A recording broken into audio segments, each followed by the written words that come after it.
It isn't really looking good for Chen Bai one night as he stands, clearly out of breath in front of his white demon castle, while a hot chick is ominously hovering over him. Apparently, Chen Bai failed a mission, which made her a bit moody. So she decides to send Chen Bai to hell for failing one mission out of 100+ successful ones. The poor guy begs for another chance, using his past accomplishments as a reason he shouldn't be shown his game over screen yet. But this woman is stubborn and tells him that lowly humans like him have no right to request opportunities, so he has absolutely no choice but to die slowly. But he isn't going down in hell alone. His majestic castle is going to get majestically obliterated too. Immediately, black matter resembling tentacles emerges from the ground, slicing and dicing his castle into bite-sized Lego bricks while also destroying the ground on which he stands, dragging him down to fall to his doom. As Chen Bai falls into the endless darkness, he is reminded of the hundreds of tasks he had done for her, and she was going to wipe him out due to a single failure. And why? Because he was nothing but a lowly human. But Chen Bai is not one to simply accept his fate. As the darkness has engulfed him, he gives out a burst of maniacal laughter while cursing at Heloise. However, before he can completely vanish and dissolve into the void, the hourglass necklace on him glows brightly as a reversal spell is activated. All of a sudden, Chen Bai wakes up in a bunk bed, cursing and holding his middle finger up in absolute rage. His eyesight clears as he looks around in utter confusion. Was he not being killed by the lady? Where had Heloise gone? Where was he? He recognizes his surroundings and realizes that he has come back to his college days, although he still cannot understand his situation completely. Whatever he had seen happening before waking up had felt extremely real. Glancing down, he notices the hourglass necklace still on him. It is an item he had obtained 20 years ago after the arrival of the Universal Will when the trial had first begun. It was the most unique item he had ever seen, as neither could it display any attributes, nor could it be destroyed. He remembered that the sand was at the bottom before, and it would not have flowed even if he had turned it upside down. But now it was at the very top and flowing back. The hourglass might just have helped him regress, but he does not understand any more than that. The current date was the 5th of June, which was merely 10 days before the arrival of the Universal Will and the start of the trial. 10 days later, on June 15th, the Universal Will would officially arrive and begin the trial. More than 90% of humanity would die and become various zombies and monsters. All conventional weapons would fail, and the world would witness utter destruction in the course of a single night. Along with great danger came great opportunity. Survivors of the trial would awaken innate abilities and have a chance to gain various magical equipment and items. Such good things would later attract even gods who control the rules of the universe. While they cannot directly intervene in the trial, they can attract humans to do their bidding and gain benefits from them. In his previous life, Chen Bai had not been strong and had tried to curry favor with the Lady of Darkness, Heloise. He had desperately completed all tasks that she had assigned to him to look good, but had never expected to be cast away because of a mere failed mission. As he reads the news, his focus turns to current events. Patients at a hospital were going crazy and biting people while a body in the middle of forensic dissection, to the utter shock of the examiner, had just managed to wake up. As he goes through the headlines, he decides that he must become strong enough this time that he does not have to rely on any god, so that he can even crush the gods under his feet. 10 years after the trial had begun, someone had claimed to have discovered the only way to upgrade innate abilities. He had said that 10 days before the trial, the abilities had already become effective, and anyone who could discover them would be able to utilize and upgrade them too. Chen Bai decides to get up and head for the hospital where the first virus had been documented in the news. In his previous life, Chen Bai's innate ability was E-rank virus resistance, which could be upgraded and strengthened by triggering it with a virus. After stealthily avoiding the doctors and nurses, he reached the ward where the alleged person who bit others had been restrained. The person has been bound at the hands and feet to a bed with metal cuffs. Confirming that it is actually a zombie, Chen Bai takes a syringe, draws blood from it, and stares at it closely. The blood is a sickly shade of bright purple instead of the deep red it should normally be. He takes it back to his college dorm room, which is still empty. He has assumed that his innate ability has become effective already, and if he injects the zombie's blood now, it would help him strengthen his virus resistance. Despite knowing the risk of death which would arise if his assumptions were wrong, he takes the injection with a scrunched-up face. He refuses to be the weakling he had been in the past, and pushes the needle into his hand as he injects it. With heavy breaths, he falls to the floor as the virus takes over his entire body, and his eyes lose focus. In his mind, he sees utter darkness surrounding him, as an image of Heloise appears at his weakest moment. It tempts him to give up and embrace the darkness, as that is all a lowly human like him could do. But Chen Bai is not going down so easily this time. With determined eyes, he looks at her and declares that he will conquer her no matter what. After long hours, the night passes and the day breaks. Chen-bai is on the balcony looking out the window with unfocused eyes and veins popping up all over his face while blood drips from his mouth. His doormates are back and are scared beyond their wits seeing him in such a state. He senses them entering and turns to them with a hideous expression on his face. When they call out his name in horror, he snaps out of his trance and returns to his senses. As his eyes regain focus, he trembles in excitement as he realizes she has succeeded. He apologizes to his roommates and goes to the bathroom to wash up. The zombie virus had not killed him, so he was sure his ability had been upgraded. But the question was to which rank? All of a sudden, a strange purple light shines down on him as his consciousness is dragged to a dark space. A mysterious voice that he recognizes as the Universal Will congratulates him on being selected as a pioneer and awakening in advance. Opening the title interface, he seems to have gained the Pioneer title, which gives a passive increase of 5% in all his attributes. It also gives a 10% increase in experience gain. When he finally looks at the innate ability panel, he finds that his ability has reached the triple S rank and has been upgraded to the Virus Monarch. Virus Monarch is the most powerful ability in the virus element, capable of absorbing, utilizing, manipulating, transforming, and even creating viruses. However, Chen-bai only has the ability to absorb viruses within a limited range at present. He would need a large number of viruses to enhance his ability. Thus, he heads to the best place to find viruses, the hospital. However, at the entrance of the hospital, people are running out of it screaming chaotically that zombies have appeared. Chen-bai remembers that there had been 3 specific incidents right before the trial came, and one of them had been the sealed hospital, and looks like he had come right in time. A few zombies rush out of the hospital, but instead of running with the rest of the crowd, he dashes towards one of the zombies and smashes his head into the ground with full force. With his skill, he absorbs the virus from the zombie, which is registered as a single virus point in his system. These points can be used to strengthen his physical abilities. As he stands back up, he declares that he will not let any of them escape that day and rushes into the crowd. While all this is happening outside, the director of the hospital and a nurse are stuck in a bathroom stall together with the door locked to keep a zombie out. Seeing that it will not hold out much longer, the director decides to succumb to his desires and assaults the nurse, who is frightened seeing his actions. Before he can lay a hand on her, the door breaks down and the zombie rushes in. Forgetting his carnal desires, the director grabs the nurse and pushes her towards the zombie to save himself. He attempts to jump off and makes a run for the window with another zombie hot on his tail.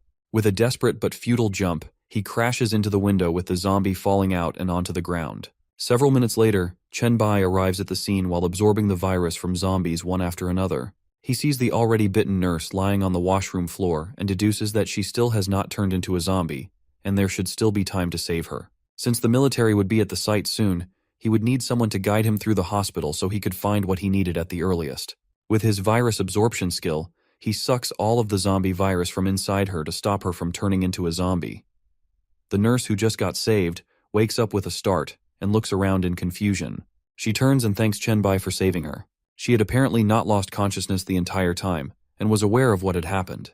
He says he needs her help with something, but she expresses her wish to wear something first, as her current clothes had been torn due to the zombies biting. Since there is not much time, he ignores her request, grabs her wrists and tells her to take him to the place in the hospital with the most viruses. Soon they reach the laboratory where all clinical samples from patients are tested. Seeing him mixing up whichever virus samples he could find, the nurse is alarmed and asks just what he is planning to do.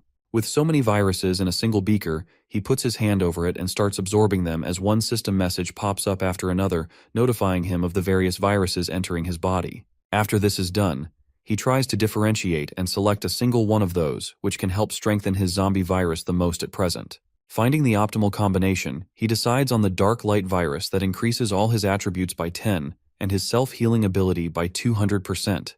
It is a virus primarily focused on devouring and evolving. Suddenly, the nurse alerts him to incoming zombies, to which he tells her to stay put where she is. With a single movement, he is at the door holding the zombie up by his neck.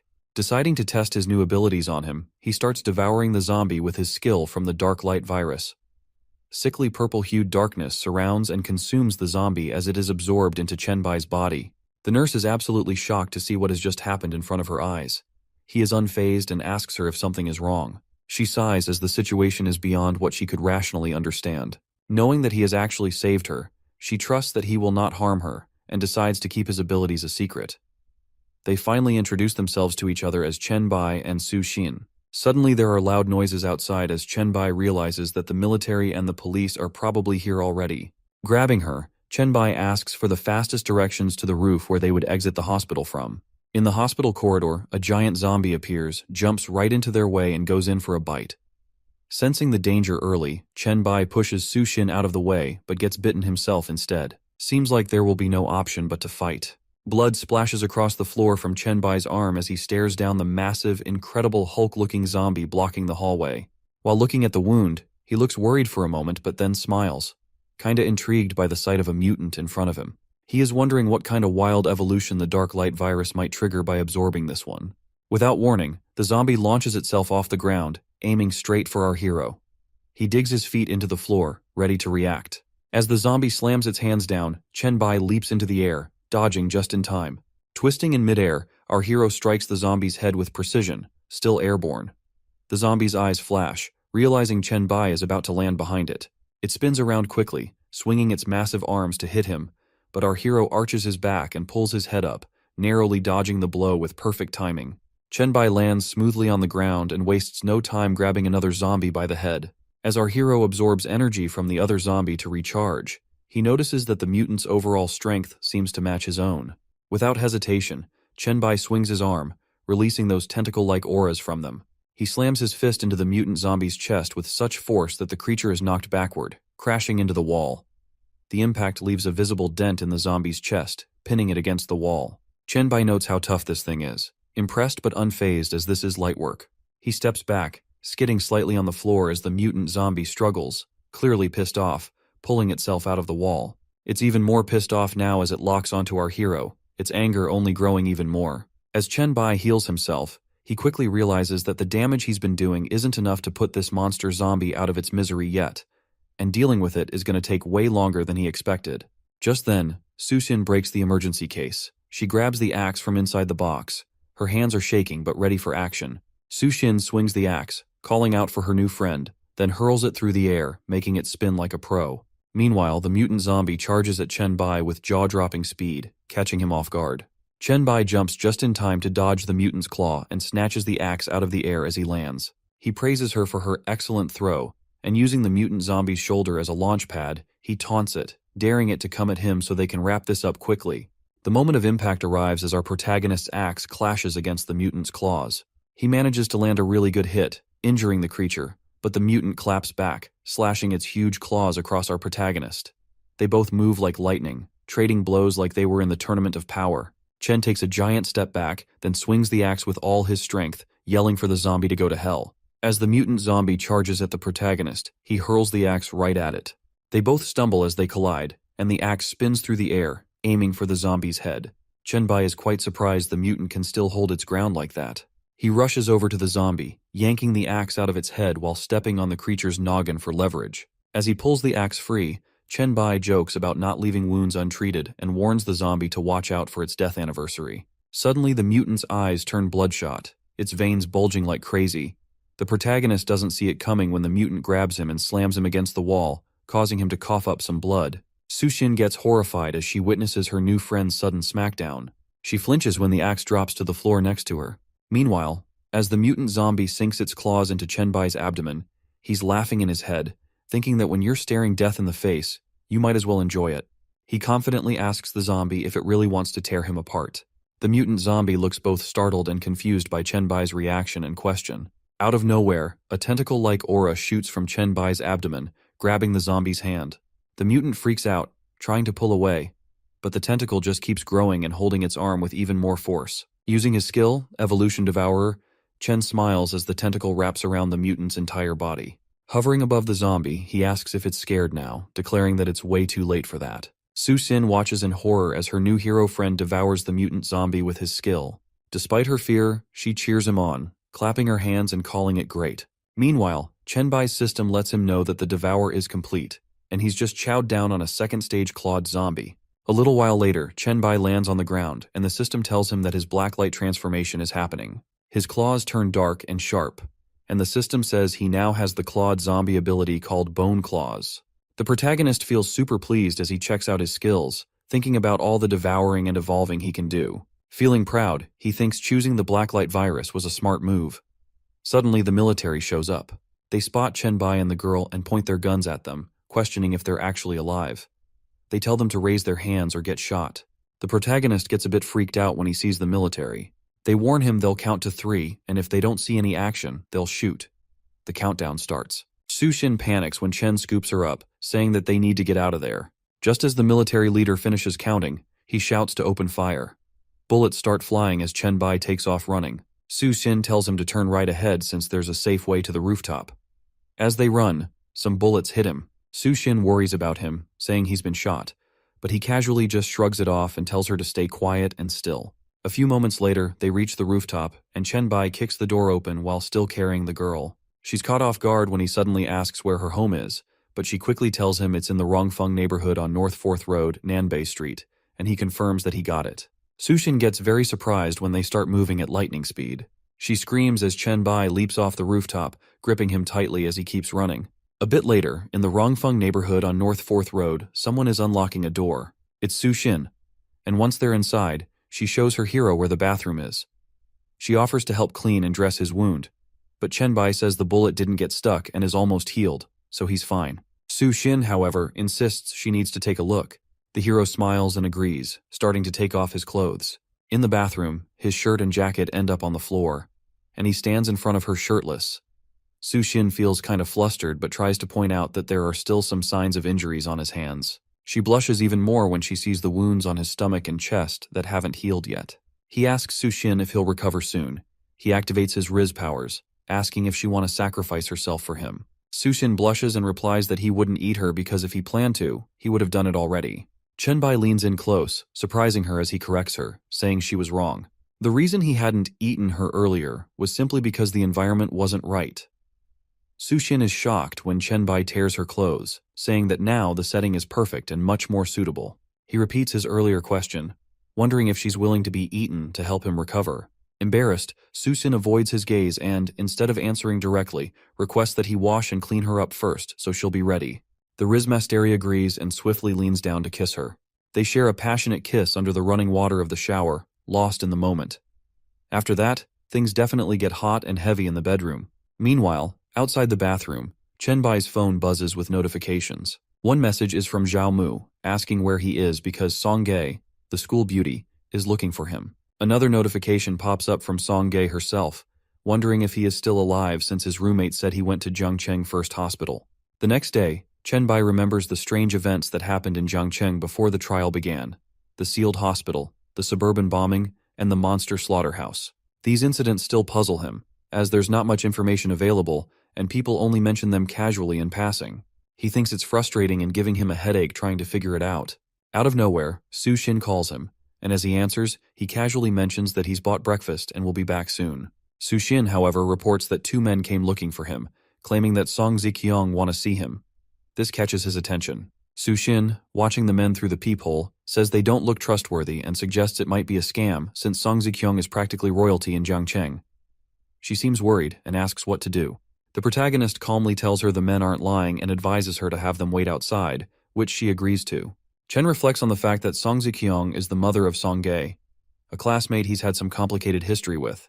As he checks the numerous calls and messages from Song Jae, who's been asking if he's okay and worried that he might be dead, he finds it interesting that Song Jae might have gone to see her mom. Since Song Ziqiang knows where Su Xin lives, it's clear she's aware of something important. Deciding it's necessary to meet her, he heads out. A short while later, a car pulls up at the suburban freezer warehouse. Chen Bai sits in the car, thinking about Song Ziqiang's rise to power. She came from nothing and ended up the richest person in Jiangcheng, thriving in both the legal and shady sides of business. After the trial arrived, she awakened as an A-level talent and quickly built her own empire. Chen Bai remembers how she unified Jiangcheng during a fierce 3-way competition, rightfully earning the title of the Queen of Jiangcheng.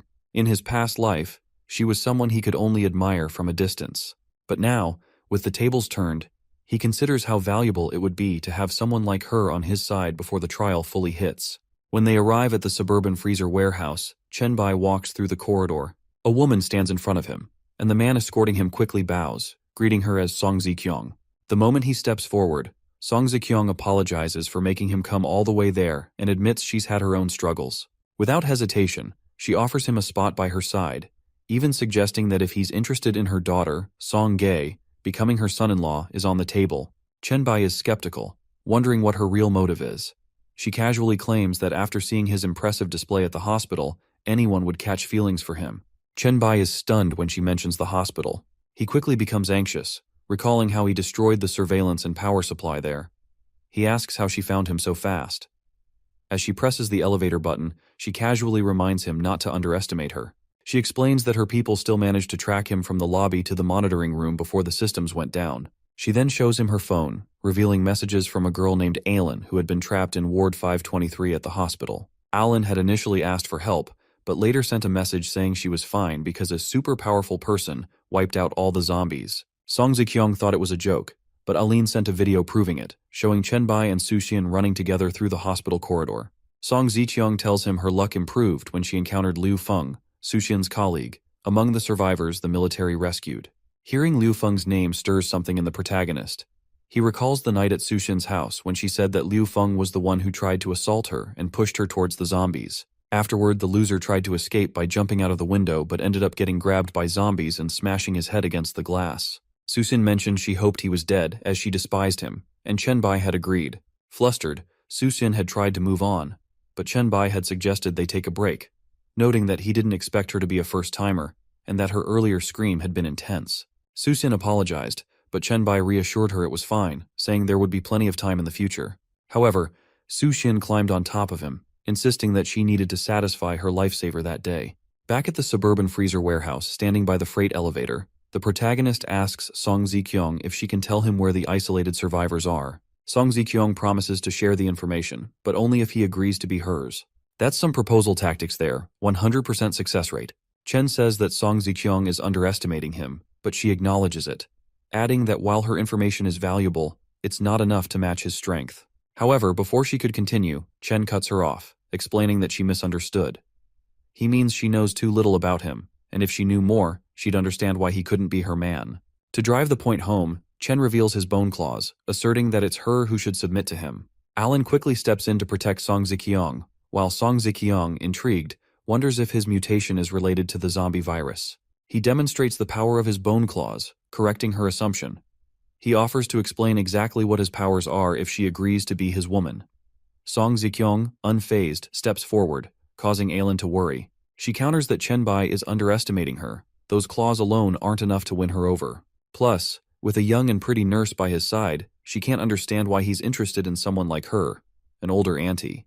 The protagonist takes a long look at Song Zikyong, admitting that no one could resist such a beautiful, mature woman. He explains that everyone's got their strengths and weaknesses, and in the time before the apocalypse, she could do much more for him than just offer comfort. When Song Zikyong hears him mention the apocalypse, she seems skeptical, dismissing the current situation as a minor zombie outbreak. But Chen corrects her, saying the zombies are barely even a warm-up for what's to come. Realizing how much Chen-bai knows, Song Zikyong says that he seems more informed than she imagined. She says that she and her people aren't ones to easily bow to others and says that they should cooperate instead, her assistance in exchange for his knowledge. She gives him her hand, asking for his thoughts. After considering, Chen decides to shake her hand, admitting that conquering the Queen of Zhangcheng won't be easy. Song Zikyong smiles, saying that's only natural. Leaning closer to him, she confesses that she's looking forward to the challenge, asking him to keep up the effort. They suddenly hear the sounds of gunshots, and Chung-bai, alarmed, asks what's up. Song Zikyong explains that the gunfire likely came from the warehouse where Commander Huang of the Jiangcheng military had stationed half a platoon. Last night, Captain Zhao had been sent to negotiate with her, and they had requisitioned refrigerated warehouses to store both live zombies and survivors rescued from isolation hospitals. She notes that it seemed strange for things to go wrong since there were only about 30 zombies locked in the cold storage, barely able to move in the low temperatures. Chen-bai says that he didn't expect the zombies to be discovered so soon, due to their sluggishness in such conditions. However, he points out that the general population wouldn't know that extreme environments can increase the chances of zombie mutations. As he considers the potential connection between the suburban cold storage, the zombie mutations, and the bombings, the protagonist quickly pieces things together. He thinks that the place they are in could be linked to the suburban bombing that happened before. Both Song Zikyong and Alin are surprised when Chen-bai insists they should go investigate, feeling excited about the potential discovery of mutated zombies. He wonders what kind of mutation they'll encounter. Meanwhile, the military faces a massive mutated zombie. Soldiers shout orders to throw hand grenades into the zombie's mouth in desperation. The explosion creates a cloud of smoke, and the massive silhouette of the zombie is still evident within the haze. As the smoke clears, the soldiers are horrified. The mutated zombie stands completely unharmed. It growls furiously, holding a soldier in its giant hand, clearly very pissed off this time and more dangerous than before. Captain Zhao announces that their weapons are useless against the enormous zombie. He orders his soldiers to split into small groups, spread out, and attract the monster's attention separately. They must hold out until reinforcements arrive, and he asks if everyone understands the plan. However, he is syrupy when Song Ziqiang steps forward, asking him to have his men cease fire and retreat. Confused, the captain demands to know what she means. Song Ziqiang clarifies that they're wasting their time and lives trying to harm that towering creature, advising Zhao to stop sending his men to die in vain. Instead, she orders him to focus on protecting the employees from her cold storage facility and the survivors from the isolation hospital they transported there. She commands him to get them out safely. Zhao objects, insisting that it's impossible. The mutated zombie is too fast. No one could escape without someone holding it back. Meanwhile, an employee named Lu Li is nearly grabbed by the zombie. Ignoring Zhao's concerns, Song Ziqiang calmly tells him to follow her orders and not worry about the monster, reassuring him that someone will handle it. As if on cue, Chen Bai appears, gripping the mutated zombie's hand with his bone claws, rescuing Lu Li in the process, and the He soldiers quickly pull Lu Li to safety. Chen Bai nonchalantly says that he only gave the zombie a casual grab, but he almost dislocates his arm in the process. Realizing that the mutated zombie is far stronger than expected, he knows it can't be dealt with by brute force alone.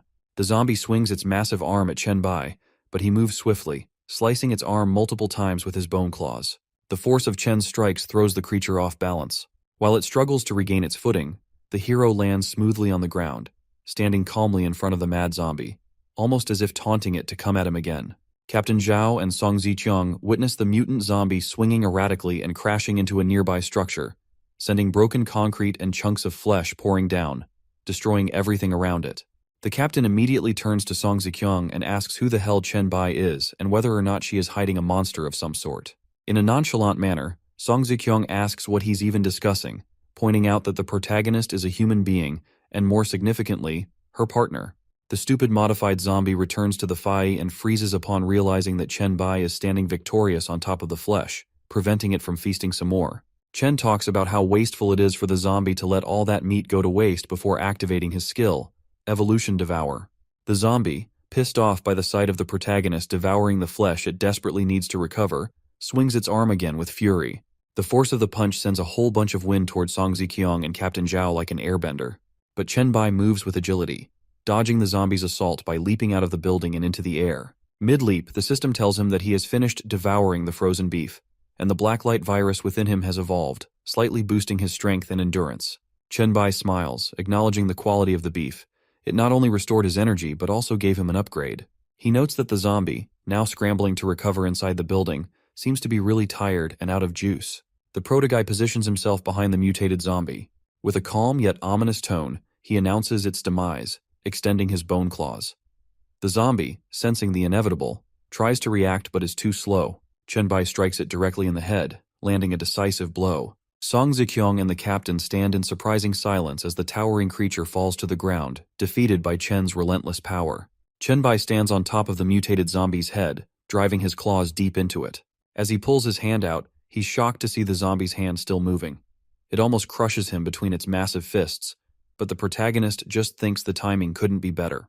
He sends out his tentacle-like aura, wrapping it around the zombie's giant hands to hold them back. Captain Zhao, watching all this, is freaking out.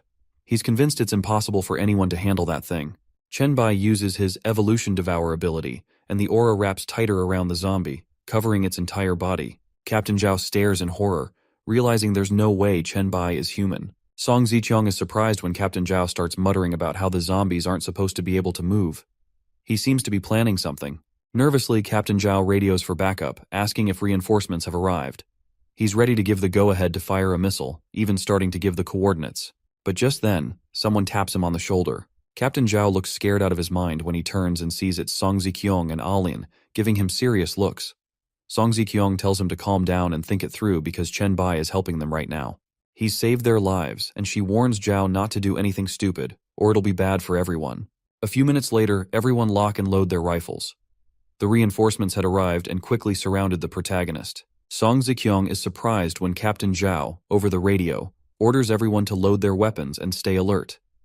She rushes over to remind him of their earlier agreement, and he assures her that he hasn't forgotten. He promises not to give the attack order as long as Chen doesn't make any hostile moves. Meanwhile, the protagonist is focused, eyes closed, as he absorbs the mutated zombie. The system notifies him that he's gained a new ability, the variant Flesh Mountain Strength form, along with 500 virus points and a new talent called Virus Injection. Chenbai opens his eyes as the system announces that devouring the rare Flesh Mountain zombie has greatly boosted his Blacklight virus abilities. He starts to test his powers, swinging his bone claws through the air. The system tells him that he's gained another ability called Heavy Hammer for his left hand. Testing it out, he feels the sharp claws in his right hand and the immense power of the heavy hammer in his left. Chenbai feels real proud of his evolution, noting that the heavy hammer holds an incredible force. However, he feels a bit disappointed too, because there's nothing around to test its true power on just yet. The protagonist feels the power of the heavy hammer fading as he reaches into his pocket, realizing this was easily the biggest win of the day. He pulls out the Flesh Mountain core, staring at it. It's rare, valuable stuff, and he knows he could use it to make some crazy gear. He's already thinking about how, if he can figure out how to control it, he could even create a flesh wall that just grows endlessly. He wonders for a second if he should just feed it more and grow another Flesh Mountain right there to test his strength. But then Song Zikyong's voice pulls him out of his thoughts, and he quickly stashes the core back in his pocket. Song Zikyong is gesturing for him to come over, saying she's got someone to introduce. Lu Li walks up with a bright smile, and Chen immediately recognizes her. She's that famous journalist from Zhangcheng, the one all over the internet. He wonders if it was her who secretly filmed him back at the hospital. When Lu Li confirms it was her, she's all smiles, thanking him for saving her twice. Chenbai brushes it off, saying it was all just a coincidence. He asks if she managed to catch him in action when he took down the Flesh Mountain. Lu Li admits she did, but quickly offers to delete it if he's not cool with it. The protagonist tells her to keep it but just don't post it. He's got his own plans for it. She agrees, understanding what he means. Then the captain calls out to Chen, telling him their commander, Huang, wants a full explanation about everything, who Chen Bai is and what he knows. Chen looks at Zhao, standing behind the barricade a few meters away, and feels speechless for a moment.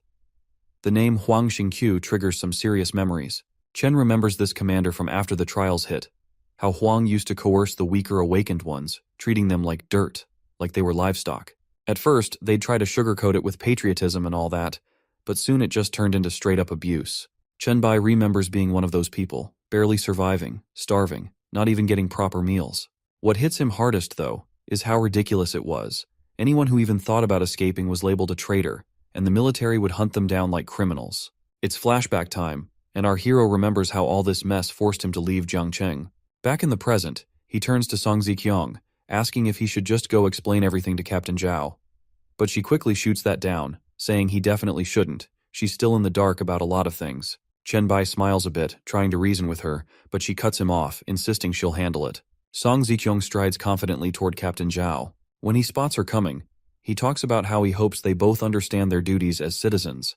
But he gets cut off fast when the superwoman stands right in front of him. She tells him to quit talking crap and to stop sounding like some official. She's not holding back, saying he's just a platoon leader and not qualified to boss her around. If Wang Xingqiu's got issues, he should come talk to her directly. Captain Zhao is left speechless by her boldness, and just then, a dude runs up to him, saying the isolated personnel are causing chaos and asking what they should do about it. When Chenbai hears that, he jumps in, asking if there's a guy named Liu Feng among them. The captain turns to the guy and asks, and the man confirms that yeah, Liu Feng is the biggest troublemaking loser. Chen then calls out to the captain, saying he wants to see the idiot loser boy. Captain Zhao orders the dude to bring him over, and the man salutes and takes off. A few moments later, Liu Feng shows up, looking all smug. He spots the captain and asks if he's the one looking for him, bragging about how his dad is the vice president of the first hospital, Liu Huanong. Suddenly, our hero taps the Zero on the shoulder, and before he could react, Chenbai uses his virus injection skill, injecting the zombie virus straight into him. Our protagonist casually tells Liu Feng that he's been looking for him because someone asked him to pass on a message. Liu Feng asks who he is, and Chenbai reveals that Su Xin told him last night in bed that she wants Liu Feng dead because of what he did with the zombies. Liu Feng panics as he nervously asks how Chenbai knows, insisting that Su Xin can't possibly be alive. Suddenly, Chenbai steps back, and everyone freezes when he warns them to back off because Lu Feng is about to become more useful by turning into a zombie. The stupid idiot, not buying it, argues that Chen Bai is the one about to turn and accuses him of messing with him. He can't believe that Su Xin would be with such a diseased youth. His rage builds, and dark veins start creeping up his head, consuming it. As he screams that Chen Bai will be dead, he starts growling. He's transforming into a zombie and charging at the hero. With no time to waste, Chen Bai activates his heavy hammer skill and delivers a powerful punch that obliterates the dummy. After the dust settles, he looks at the aftermath, feeling pretty pleased with himself. He says that the skill was more powerful than he expected. Meanwhile, Captain Zhao stands there, frozen in shock, covered in blood, wondering if he just witnessed a mutant hand and if Chen Bai is some kind of superhuman. Our hero turns to Song Ziqiang, and she jumps a little when he tells her she did okay, suggesting he could share some info when they get back. She walks up to him, suggesting he could call her Ziqiang or Song Jie from now on.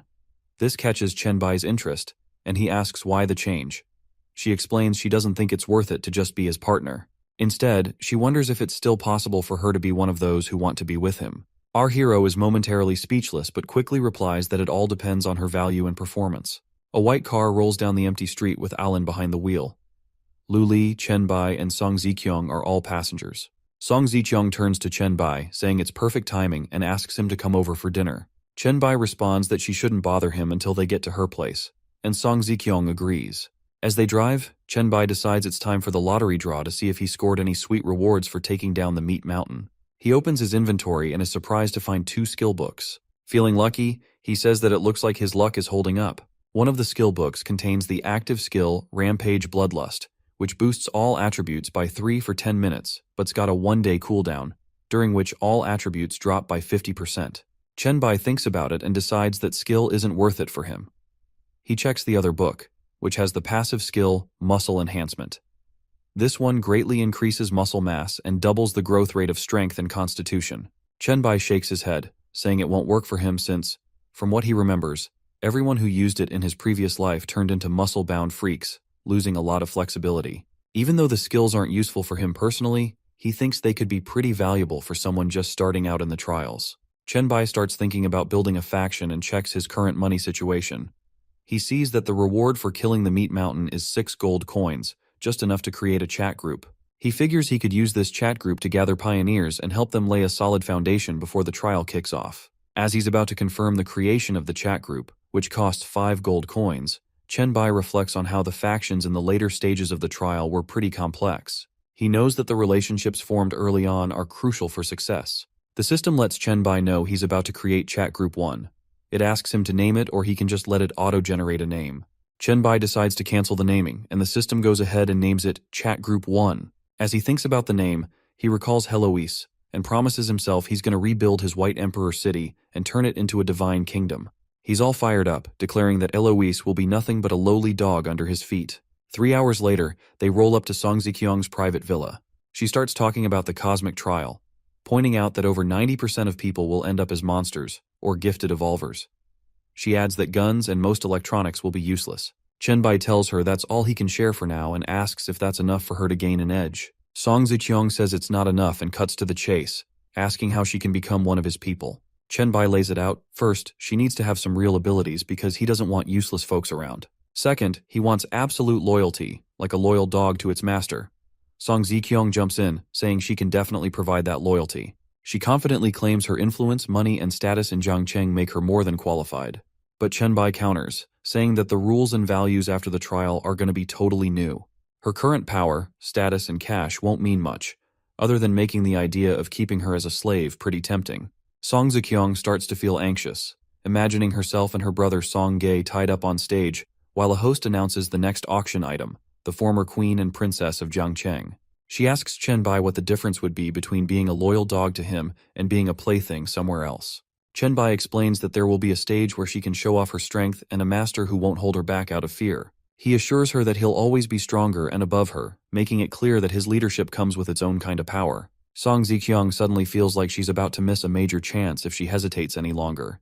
Without wasting a second, she kneels down and bows in front of Chen Bai, declaring she's ready to serve him as her master. Chen Bai is surprised but very pleased by this gesture. He thinks about how Song Ziqiang's reputation and status make her a valuable asset, and he's kinda excited about it. He lifts her chin and tells her to show him her charm in person because he's got some tasks for her to tackle. A little while later, Alan and Lu Li seem to get a message from Song Zikyong through the chat group. She's instructing Alan to have Lu Li send Chenbai's video to her and to take her home so she can rest after everything that's happened. She also wants them to find someone to keep Chenbai's posts up on major forums, especially the one titled To the Pioneers, with the post ID Pioneer White Emperor. Alan approaches Lu Li, telling her that Song Zikyong wants her to send Chenbai's video and take her home. Lu Li, hearing that, wonders if there's anything she can do to help. Alan relays that Song Zikyong feels Lu Li's been through a lot in the past couple of days and just needs to go home, reset, and chill out for a bit. Lu Li agrees, noting that even though she almost got eaten by zombies, the shock wasn't as intense as when she first saw one. She reflects on how Chenbai saved her earlier and wonders if it's because she's come to terms with the idea of dying at the hands of zombies, or if it's Chenbai's strength that makes her feel safe. A few moments later, someone calls the phone Chenbai is holding. He immediately recognizes it's Song Ge, calling from Song Zikyong's phone. As soon as the call connects, Song Ge jumps right in, asking if everything is okay since Alan mentioned she wanted her to come home. Chenbai picks up the call, and when he reveals it's him, Song Ge sounds so surprised. She asks why he has Song Zikyong's phone and where her mom is. Chenbai tells her that Song Zikyong is busy working and eating, so there's no time for a chat. He insists she should just come home to talk because it's super important. Song Ge agrees and tells him to wait for her at home since she sent him so many messages without a reply. But to her shock, Chenbai just hangs up on her. Song Ge feels embarrassed and mutters some curses under her breath, vowing to make him kneel under her pomegranate skirt one day. Meanwhile, Song Zikyong is still kneeling in front of Chenbai, calling him master and asking if he could also protect her daughter. Chenbai criticizes Song Ge, saying she's lacking in ability and that her character has been spoiled by too much indulgence. But he assures Song Zikyong that if she puts in the effort, there's a good chance Song Ge won't turn into a monster when the trial hits. Song Zikyong smiles with gratitude, thanking Chenbai. The next day, at a secret warehouse out in the suburbs, the place is empty. Inside the car, Song Ge is questioning Song Zikyong, wondering if she's being fooled by Chenbai and how she can believe something so out there. Calmly, Song Zikyong explains that she stopped Song Ge from looking for Chenbai the other night for that reason. She tells Song Ge that once they get out of the car, she shouldn't speak and should just be obedient, leaving Song Ge surprised. Meanwhile, outside the warehouse, Chenbai stands with Alan behind him. Alan reports that she checked out all the spots rumored to have zombies and monsters around the city. In the end, the warehouse is the only place that turned up anything. Alan then fills Chenbai in that the place used to be an underground casino, but now both the house and the gamblers inside have turned into zombies. There are about 160 of them, but she didn't find any special zombies like Meat Mountain. Chenbai thinks it over, wondering if this could be the zombie slaughterhouse. He figures it's unlikely since the hospital incident happened indoors, and Meat Mountain was tough to take down. This spot is remote, so if something went down, it'd be hard for anyone to remember or spread the word. He asks Alan if she checked out all the rumored places with zombies and monsters, and she confirms that this is the only one she found. Chenbai notes that it seems like someone is still collecting zombies like Pokémons. The place where they keep them should be the zombie slaughterhouse. He points out that the military is only brave enough to handle a few dozen zombies at a time, while this person is trying to gather them all. He wonders if this person is just a curious adventurer or a pioneer who knows more than the rest, and the thought of it gets him excited. Chenbai gets himself ready and shouts for them to open the door. Two guys yank it open, and it gets really rowdy as a horde of fierce zombies pop out. The dude opening the door looks terrified as zombies scramble to claw their way out, each trying to be the first to attack Chenbai. Without missing a beat, Chenbai kicks the first zombie that lunges at him. Sushin flinches, filming the whole thing, while Song Ge looks like she might pass out from horror. A bit later, Chenbai's in the zone, using virus absorption on one of the zombies. He's already taken down a mountain of them, and as he finishes with the last one, the system congratulates him for earning the title of Zombie Hunter after slaying over 300 zombies. It tells him the title boosts all his attributes by 5 and ramps up his damage against zombies by 5%. It also mentions that he's collected enough samples of zombie-class viruses to exchange for a zombie virus serum formula using his virus points in the talent tree.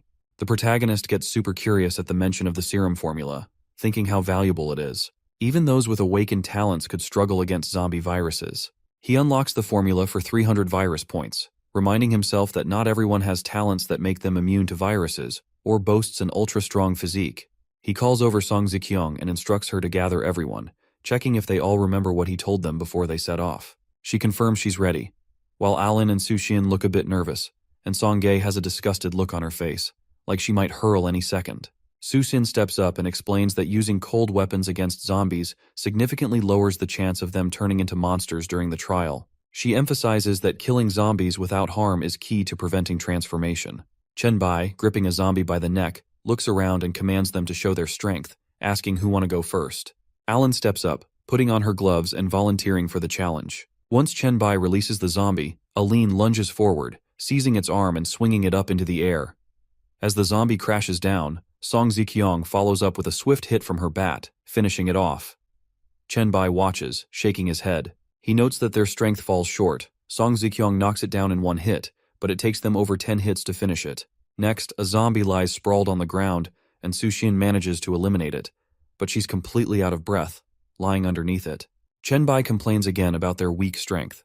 Su-Xin only kills it due to her knowledge of human anatomy, having been tackled by the zombie. Song Ziqiang announces it's Song Gei's turn, but Song Gei looks utterly terrified, tears streaming down her face as she raises her bat. Suddenly, she pees herself and collapses to the ground, admitting she can't do it. Song Ziqiang rushes to comfort her, realizing that Song Gei needs more encouragement.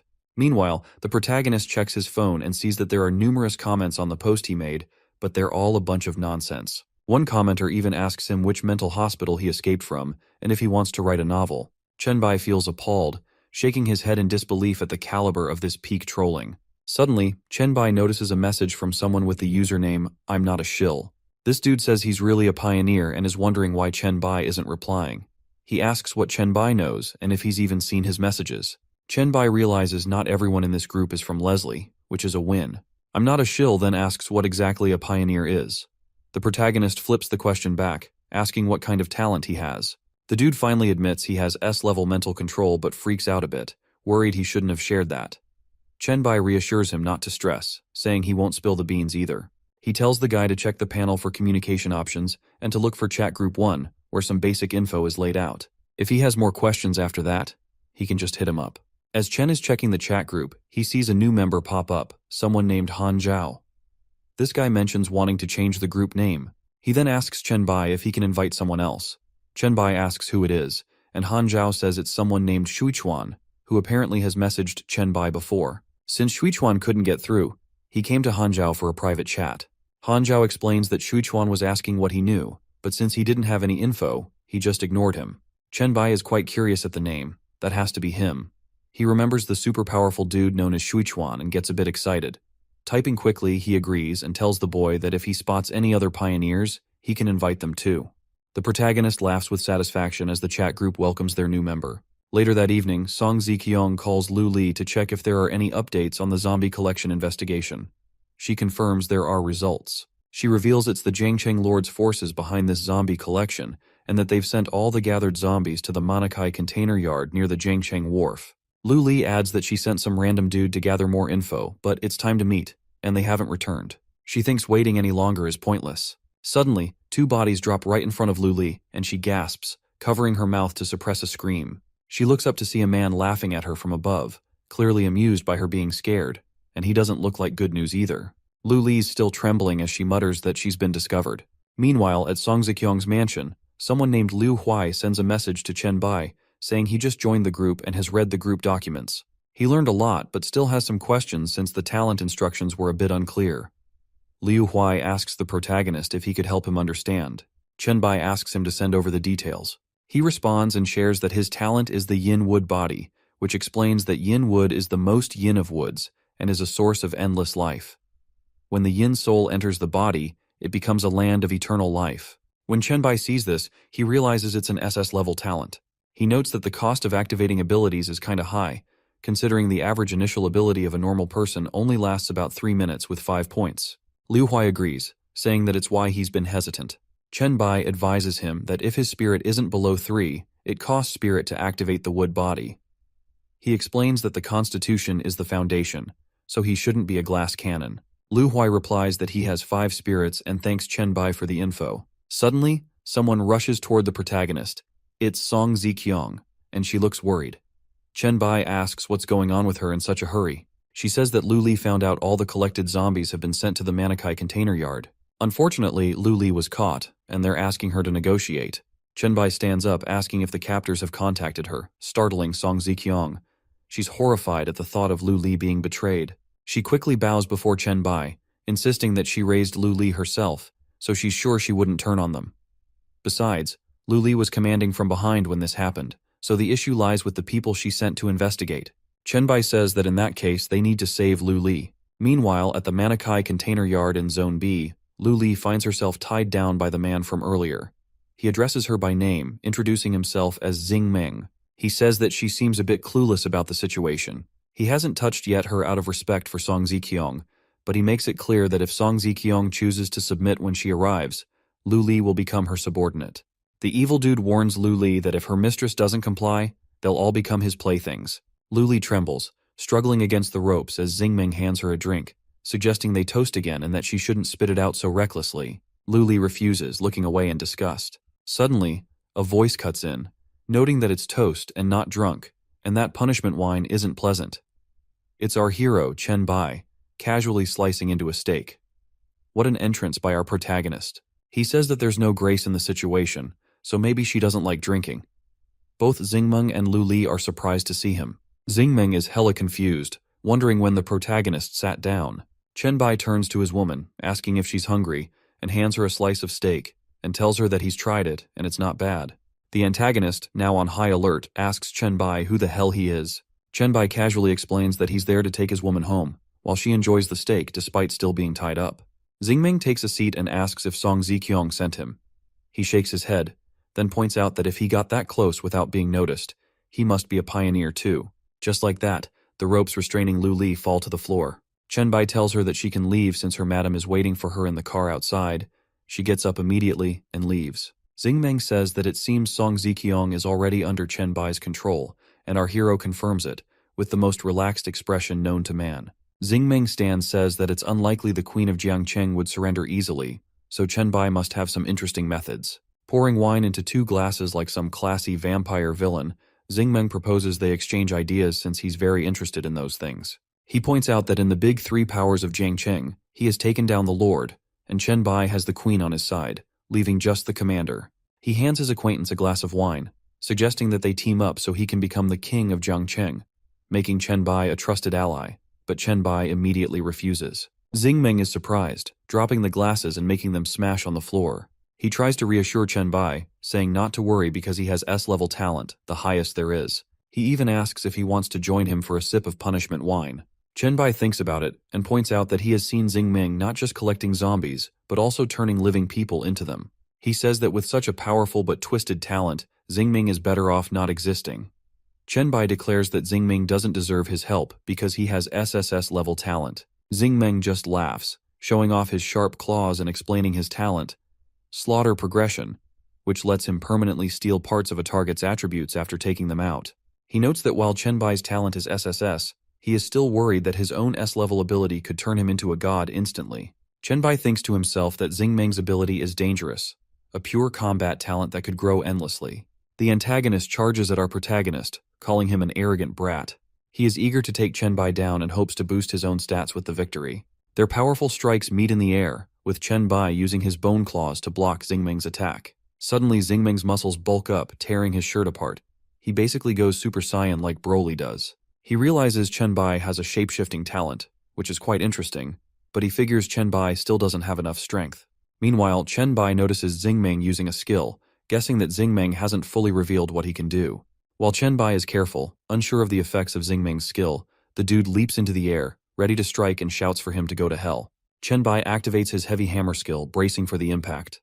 When their attacks collide, a massive force field erupts around them, shaking everything nearby. When the protagonist charges at him with his bone claws, Xingmeng gets tossed into the air like a frisbee, but still manages to land on his feet. He quickly grabs Chen Bai's arm, and they are set to exchange punches again. Suddenly, Xingmeng opens his hand, blocking his punch with his palm instead. He asks Chen Bai if he is alright, teasing that he doesn't think he has much strength left. As they struggle to push each other, Xingmeng asks him whether he really is an SSS talent. He asks him to stop hiding and show his real power. Chen Bai calmly replies that he is already using his talent, but he just doesn't see it. Xingmeng shoves him away, telling him to quit it with the BS. But then Chen Bai gets worried as he sees Xingmeng swing his claws, sending him crashing into one of the containers. Xingmeng taunts that his strength, physique, and agility are all below his level, and calls out how Chen Bai is just pretending to be tough. However, Xingming's confidence takes a trip to downtown when he suddenly starts coughing up blood. He looks confused and terrified as a flood of system notifications hits him, revealing that various viruses have overwhelmed his physical immunity. His attributes drop fast, and he gets hit with negative buffs like fear of light and water, odd body temperature, slow thinking, sluggish movement, and higher stamina consumption. In the wreckage of the container, Chen Bai makes fun of the big talking loser, talking about how impressive his physique is that it takes so long for the virus to kick in. He asks him how it feels to be dealing with so many illnesses at once. Xingmeng is furious, calling his opponent a sneaky bastard as he charges at him, but Xingmeng is already weakened, making it easy for Chen Bai to impale him with his bone claws right through the chest. Chen Bai activates his skill, Evolution Devour, bragging about how he told Xingmeng he is different, and it's a shame he didn't believe him.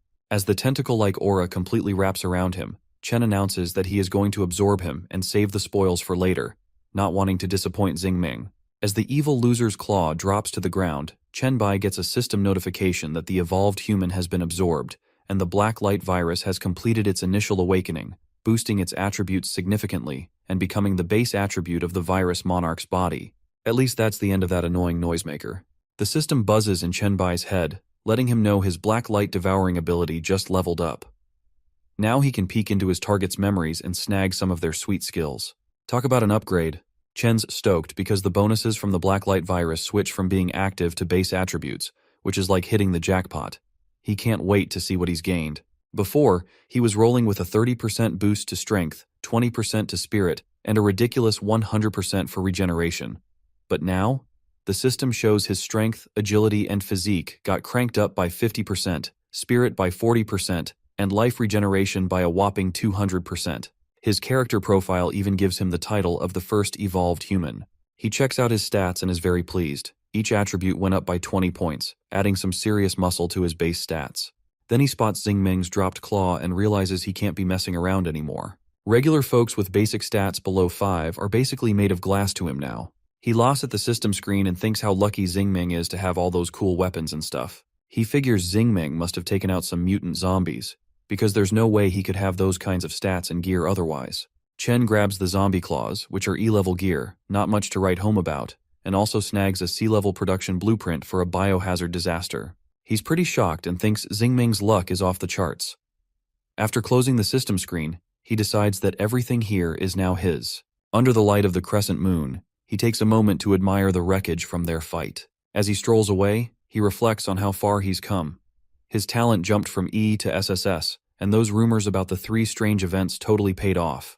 Plus, he's got Song Ziqiang under his thumb, who's set to be the future lord of Jiangcheng. Just then, Lu Li and Song Ziqiang spot him and swing the car doors open, inviting him in. Chen Bai says that with his current power, chasing down random monsters before the trial would be a waste of time. Instead, he suggests they use the last few days before the trial to organize and prepare for what is coming next. A few days later, the night at Song Ziqiang's villa is chill. Chen Bai stands by the huge glass windows, peering out over the city. He knows the trial is about to go down. Suddenly there's a knock on the door. He calls for them to come in, and the door creaks open. In strolls Lu Li, Su Xin, and Song Ziqiang, with Song Ziqiang announcing they wrapped up everything he asked for just in time. Lu Li reports they've nailed down the terrain and population details around the Peak Villa area. When doomsday hits, they'll be ready to clean house, take control, and start flexing their power right away. Su Xin, looking a bit awkward with her notes, adds that they've finalized the material purchases and sent the list over to Chen Bai. Chen Bai gives them a thumbs up, noting that they've confirmed their prep work. Since time is ticking away, Song Ziqiang asks what else he wants them to tackle. Chen checks his phone and says there's nothing else. Everything's good to go. He figures it's time to drop all the info on the table, so he fires off a message in the group chat, letting everyone know they've got just 10 minutes until the trials kick off. He reminds them not to get too comfy with their early advantage and rare talents. They've got to stay cool because the trials are about to unleash some crazy stuff, and he doesn't want anyone disappearing in 10 minutes. One of the group members thanks Chen Bai for the heads up. Another says thanks for the reminder and points out that there are 9 minutes left. Someone else chimes in, saying 8 minutes remain, and they're pumped to dive in. Another member tells everyone to chill because there are still 7 minutes on the clock. Then a girl admits she's super nervous, calling out to Chen Bai. Master of Lightning jumps in, saying there are only 5 minutes left, and tells the girl not to sweat it because they've got each other's backs. Crow pipes up, saying there are 4 minutes remaining and he's stoked for what's coming. Tin Tin is just sitting there, totally speechless. probably lost in the moment. Suddenly, Chen Bai tells everyone to look out at the city as the countdown hits 9 seconds. He says that soon, this peaceful scene will be a thing of the past. With 7 seconds left, he dramatically declares that the world is coming to an end. Song Gae starts shaking, calling out to Alan and admitting she's a bit scared with just 5 seconds remaining. Alan reassures her, telling her not to be afraid. With 4 seconds left, both Su Xin and Song Zikyong are anxiously glued to the window, and Lu Li looks super jittery with 3 seconds to go. Meanwhile, Chen Bai is buzzing with excitement as the clock hits 2 seconds. When the clock finally hits 0 on June 15th, the trials begin. The entire city lights up in a fiery red, like the infinite Tsukuyomi is happening, and everything collapses in an instant. The Blue Star Doomsday trial officially kicks off, and it was really bad, looking like a zombie apocalypse set to insane. Surviving humans evolve, gaining innate abilities and leveling up by racking up experience points. Other races that popped up during the trial are now joining this wild fight for survival. The blue planet becomes a proving ground filled with secret realms and world rifts, where it's anyone's guess whether they'll find danger or opportunity. Chen Bai stares out as the city falls apart, watching an aircraft falling to its doom. Suddenly, the system notifies him that the hourglass of time is recognized and is currently binding. He panics a bit as he realizes his friends are still in the room. That hourglass shouldn't be known to anyone, so he turns and shouts for them to get out immediately, but his words catch in his throat. He's surprised by what he sees. Everyone else is frozen in time. Chen Bai stands there, dumbfounded. He looks back out the window, where everything is also frozen. Even the airplane hangs suspended mid-air like Father Time just got bored and went to sleep. And then it hits him hard. Time has stopped. No shoot, Sherlock. Glowing orbs of energy start swirling around the hourglass, and there are tons of them, all moving toward Chen Bai. He watches in as the hourglass begins to absorb these energy orbs. Then the system gives him the lowdown. The hourglass of time is a soul-binding item that's now successfully bound to him. It has the wild skill to rewind to any moment in the past and wipe out everything gained in that lost timeline. But it comes with a hefty cooldown of 72 years, 6 months, and 7 days, and there's no way to tweak that cooldown with any skill or equipment. Chen Bai feels so much excitement and also dread at the power he now holds, knowing that it could change everything. When Chen Bai sees the notification, he realizes he might have just stumbled onto a game-changing opportunity to essentially be reborn thanks to the hourglass. He gets blown away by the skills it grants him: Status Save and Status Read. Status Save marks his current physical, mental, and skill status with no cooldown, while Status Read lets him access that saved status, but it doesn't mess with any items or memories he holds. The cooldown for Status Read is just 1 hour, and both skills require soul binding. This makes our diseased harem boss very happy, as this is an insane lifesaver with only a 1-hour cooldown. When time starts flowing again, Song Zikyong suddenly says that she feels like Chen Bai called out to them. She asks if he has any orders or if she just misheard. Chen Bai confirms she heard him right and tells them to check on the villa's safety as soon as possible. He says that the night is super dangerous, asking everyone to stay alert and start clearing the villa area at dawn. Song Zikyong, Su Xin, and Lu Li agree to this, ready to back him up. The next day, the city looks like Omni-Man was just done with it, with fires breaking out everywhere. Back at Song Zikyong's villa, a horde of zombies charges towards them. Without skipping a beat, Song Zikyong taps into her amethyst eyes, an S-class talent that can turn objects into amethyst or illuminate them for offensive and defensive moves, its power increasing with her summons. She conjures a sword from the amethyst light and charges forward, using her Insight Crystal skill to analyze the incoming threat. Focusing on one zombie, she sees it's just an ordinary adult male, but it's been infected with the zombie virus in its bites and scratches, and its weak spot is obviously its head. She quickly beheads the zombie in very smooth anti-zombie fashion, but as she catches her breath, she notices someone standing on high ground behind the horde, eyeing them like a dope ninja in the shadows. It's definitely showtime. It turns out to be Aylin, an assassin with the codename Assassin A. Her class talent lets her make her presence undetectable, practically invisible, while boosting her strength and senses. She's lethal in the shadows, gaining a 30% agility boost and a 100% increase in attack speed for her first strike on any target. As she jumps down from her vantage point, she slices through the zombies in her path with precision, her knife flashing like she's auditioning for a Samurai Jack showdown. Back at the villa's lobby, a bodyguard rushes in carrying an injured man, declaring that they've found a wounded survivor. Su Xin, whose B-class high-speed recovery talent allows her to rapidly heal injuries and restore stamina, basically being Sakura but useful, is busy tending to the wounded. When she sees the new arrival, she quickly asks the bodyguard to administer the zombie serum, promising to treat him right away. By evening, the villa is calm, the earlier chaos reducing as they lock down the area. Chen Bai approaches Lu Li, saying that things are looking pretty solid at the moment.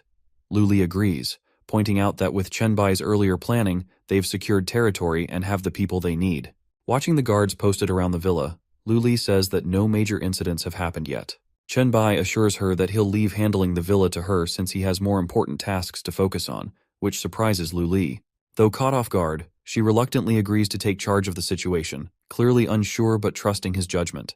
Lu Li's skirt flies up when Chen Bai suddenly leaps into the air, thanks to the strong wind he creates.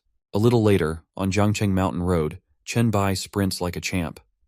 He thinks about how annoying it is that things like cars and guns are useless in the early days of the Doomsday Trial. But with his speed now, he figures he can get where he needs to go pretty quickly. He remembers the first day of the Doomsday when he spots that sign hanging in the sky over Jiangcheng City University. It takes him a while to figure out what it means, and by then it's too late to do anything about it. But he is determined now, he has to grab that chance. A bit later, he zooms into Jiangcheng University, taking out a bunch of zombies that try to attack him with his skills. Looking up at the sky, he can feel something big about to go down. The light shining above feels like the sign all evolvers want to see. It's here. The avatar of God is about to show up, and it's right in front of him. Just then, a mysterious someone calls his attention. He tells Chen Bai that there aren't many people as strong as him in the early days of the trial. He tells Chen Bai that he's a merchant, and asks him if he would be willing to do business with him. Chen Bai replies that he would be more than happy to do business with him. In fact, he would be honored. The merchant replies that there's nothing to be honored about, as it's just a simple trade with a simple merchant. Chen Bai tells him that he has the honor of hearing his name after seeing his symbol, as he's been looking forward to meeting him. While coming towards him, Chen Bai calls him kind, fair, generous, rich, and powerful, and finally identifies him as the god of trading, Lord Leto, who just stands there looking like an even more cunning Arsène Lupin. Lord Leto hands Chen Bai a card and says he's very flattered. He says they must be destined to meet and gives him his gold membership card for the Goblin Chamber of Commerce. With this card, Chen Bai will get a sweet 12% discount on items. Chen Bai thinks back to his last life when he met Lord Leto. He was immune to flattery then, so he appreciates Leto's kind words now.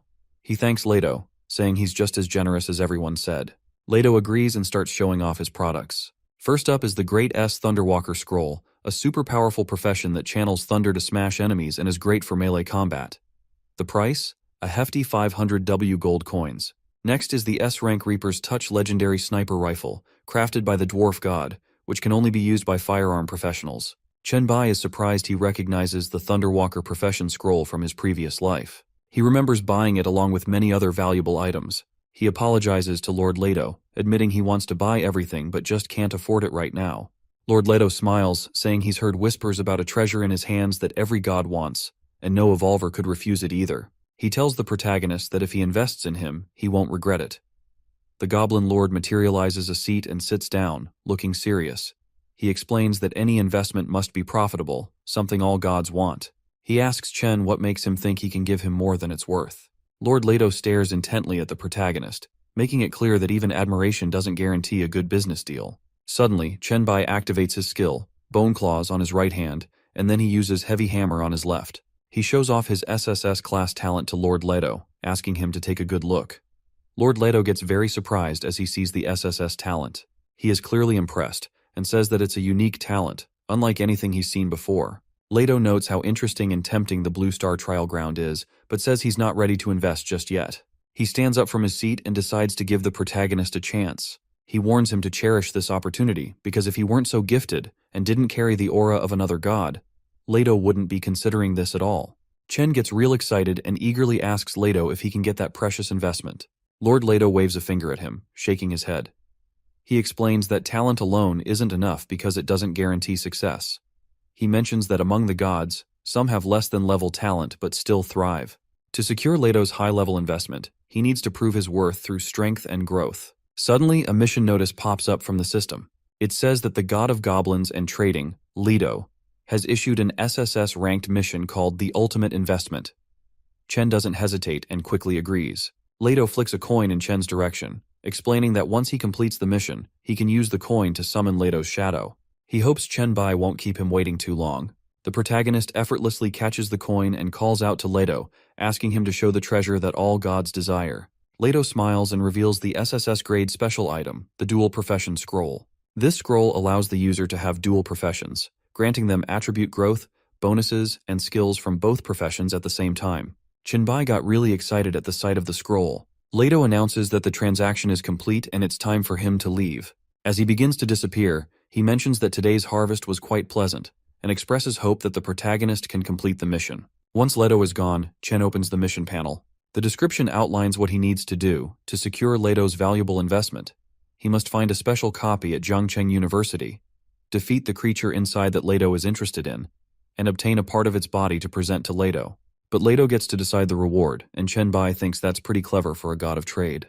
He recalls how Lord Leto had a solid reputation in his past life. If he does a good job, he figures he won't come out empty-handed. Still, he wonders if there's a secret realm hidden in the university since he never heard of one before. The protagonist starts moving, pondering where to begin his search. Meanwhile, at the Zhangcheng University Gymnasium, chaos reigns inside. The door is barricaded, and 3 people bully a group of students. A big, muscular man, Tom, towers over the beaten men on the floor. He's demanding the students strip and beg to be his slaves, threatening them with death if they don't comply. He calls them lowly monkeys, laughing as he pushes them around. One of the beaten men, furious, calls Tom a pig bastard and declares he'd rather die than submit. Tom smirks, warning them they'll suffer before they die. A voluptuous woman standing with Tom warns him he's going too far, but he slaps her across the face and tells her to shut up. Just then, the gymnasium door explodes, sending dust and debris flying everywhere. Everyone gasps in shock. Chenbai stands in the doorway, having destroyed the entrance.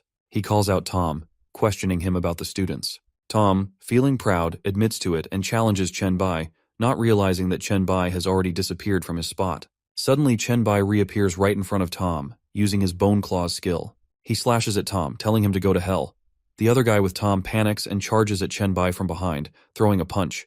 Blood sprays everywhere as Chenbai quickly takes him out. Some of the blood splatters on the woman's face and she stares in horror. While he's still grabbing the man's head with his bone claws, Chenbai asks the other students if any of them were in the medical faculty, and says that he needs help from someone who is familiar with the medical faculty. As the students get up, one of them asks if anyone is from the medical facility. One guy shakes his head and says he's a civil engineer, while another guy mentions he's just a foreign language student. Then, someone points to the woman with Tom, and they all remember she's from the medical facility. When Chenbai turns to the woman, she jumps back, begging him not to kill her because she hasn't hurt anyone. She looks super scared and says she loves Dragon Nation, China, and she's white with a horny heart. It turns out she's a foreign student who can't speak Chinese well, and she totally messes up the words, making it super embarrassing. Chenbai just stares at her, lost for words, while the guys laugh, and one of the girls looks away, feeling awkward. The woman begs Chenbai to spare her, saying she'll do anything. Another female student jumps in, arguing that the woman didn't hurt anyone and was even trying to stop the 2 guys. Chenbai agrees to it, saying he gets it. A little later, they all step out of the gym. Chenbai points to the chick, telling her to stay put while the others can leave. He explains that when they get out, they should follow the zombie corpses to Zhangcheng Dongshan Villa and mention his name, Chenbai, so the people there can help them. One student asks if they're really going out with zombies still around, and another asks how far Dongshan Villa is. Another student confirms it's quite a distance. Chenbai reassures them that he's taken care of most of the zombies on the way, so they don't need to worry too much. He reminds them that they're all alive and have become gifted evolvers too. Then he challenges them, asking what they'll do when the zombies and monsters start multiplying if they're too scared to face them now. When he says they'd be as good as dead, everyone goes quiet. Finally, one student breaks the silence, thanking Chenbai and saying they'll leave right away. A few moments later, after the students leave, the woman asks Chenbai if she can go with them, and wonders why he's keeping her there. Chenbai just stands there, speechless. The woman blushes as she suddenly realizes something. She suggests that maybe she gets it now. Students in the Dragon Kingdom love foreign girls. Chenbai tells her that she greatly misunderstood him. He says that he's not interested in a horse that's been ridden by 1,000 people. He only needs stuff from the medical faculty. Sick burn. She stands there flustered but tells Chenbai that he can't insult her like that. She tells him that she hasn't been ridden by 1,000 people. Neither has she been ridden by anyone at all, and she's got proof. Chenbai smiles in agreement and off they go. They arrive at the university stadium and the girl tells Chenbai that they need to take a break as she's very tired. She's been even walking barefoot this whole time, but Chenbai disagrees. He grabs the woman by the waist and tells her they need to go. The woman gets startled as Chen Bai drags her, and she screams when her shirt gets left behind. A few moments later, they're outside the research building and she's out of breath. She starts complaining, saying that Chen Bai is too pushy and that she almost lost her shirt if she hadn't hooked her foot in it. But Chen Bai ignores her and asks if this is the research building. The lady explains that there's a research room on the 3rd floor that only professors can enter. She says it's full of samples and info about bacteria and viruses. As they enter the building, she adds that the side door leading underground isn't a garage, it's Mr. Oshi's house and the incinerator. If there's anything hidden in the medical department, that's the only place she can think of. Chen Bai agrees and tells her to follow him. A few moments later, they walk into a lab filled with different samples and machines. Chen Bai is blown away when they step inside. He looks super happy, thinking he never expected Jiangcheng University to have such a treasure. As he starts absorbing samples from the vials, the system pops up, letting him know he's acquired a temperature-sensitive mutated influenza D virus for the first time, earning 5 virus points. It keeps notifying him about different variations of the influenza virus, and he gains small points with each one. Chen Bai notices that it's mostly flu viruses, which makes sense since it is still a school. Suddenly, the system tells him he has enough influenza viruses, and the points needed to upgrade influenza to a skill go down. Chen Bai feels amused when he sees he can upgrade influenza to a skill, so he decides to give it a shot. The system notifies him that the upgrade is a success, and now he has the influenza skill. This ability releases a flu virus that infects a target within its range, lowering all their attributes and adding a condition called sneeze. When this kicks in, it interrupts all chance-based actions, accumulations, and aiming. The effects depend on the target's race and physical condition. Chen Bai is excited and thinks it's super strong. The interrupt and control aspect of sneeze is amazing. He remembers not focusing much on the virus when he was checking out the talent tree, and now he realizes he should have paid more attention to it for upgrades. The SSS level talent he has is pretty terrifying. Chen Bai knows he still has some virus points left. The trial from Lord Leto won't be easy, so he figures it's time to boost his strength. He opens the Blacklight virus skill tree. A few moments later, he unlocks some passive upgrades. The first one, flying, lets him cling to any surface with the Blacklight virus, which really boosts his balance. The second upgrade, concentration, enhances his dynamic vision, reflexes, and control over all his muscles. Chen Bai raises his fist, feeling his muscles vibrate, and he's surprised to find he can control them all, so he pulls out his arm to test it out, and suddenly, the wall of the laboratory starts to break with so many cracks, and the girl is surprised. The lady wonders how Chen Bai did that with just a feint punch, and as she recalls what happened earlier, she thinks that it was a good thing Chen Bai didn't use it before, or she would be dead.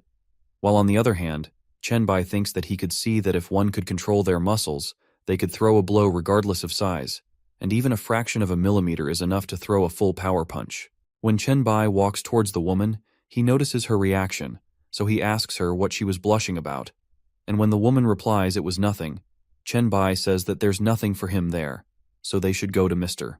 Oshi's place. A few moments later, they're underground in the virus research laboratory at the teacher's repository, and as they walk in there, the woman looks scared as she called Chen Bai and says that there was no electricity there, so it was so dark. Chen Bai suddenly stops in caution that the girl shouldn't move because he could feel it, but the girl couldn't stop on time, and she bumps into Chen Bai's back. Apparently they are standing in front of the incineration room, and Chen Bai declares that it was right there. Chen Bai opens the doors to the incineration room, and as he enters, he asks the girl to stay there, but she admits that she was scared. Chen Bai pays no attention to what the girl is saying, and as he stands in front of a portal, the system asks him if he's sure that he wants to enter the dungeon, the cold incinerator, which has a recommended level of 510. He reaches out to the array and says yes, and in a flash, Chen Bai finds himself in a room full of beds. The system notifies him that he's entered the special dungeon. The cold incinerator can become a permanent place if he clears it, but if he doesn't do it within 2 days, it will disappear forever. Chen Bai realizes that's why he never heard about this place before. And suddenly, the bodies under the blanket start moving, giving haunted house vibes. Chen Bai immediately uses his skill, Bone Claws, and says that it was coming.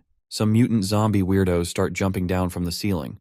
Some even have multiple limbs like some kind of zombie urchins. One of the mutant zombies is stuck to the ceiling like expired Spider-Man, ready to attack Chen Bai from above, while another one runs at him from the front. Chen Bai swipes at the ground mutant with his Bone Claws, slicing it apart. The system notifies him that he's just killed a level 5 resurrected body and gained 400 experience points. He looks up and sees the mutant zombie on the ceiling gathering energy in its mouth. It shoots a powerful whirlwind of energy at him, but he dodges it just in time. Chen Bai smiles, thinking it's no surprise they didn't both attack at once. That's their tactic. He jumps off the ground, noting that the ceiling zombie's thrust is pretty slow. He uses his heavy hammer skill and pulls off his usual catchphrase, telling the mutant zombie to go to hell. His punch sends the zombie crashing into the ceiling.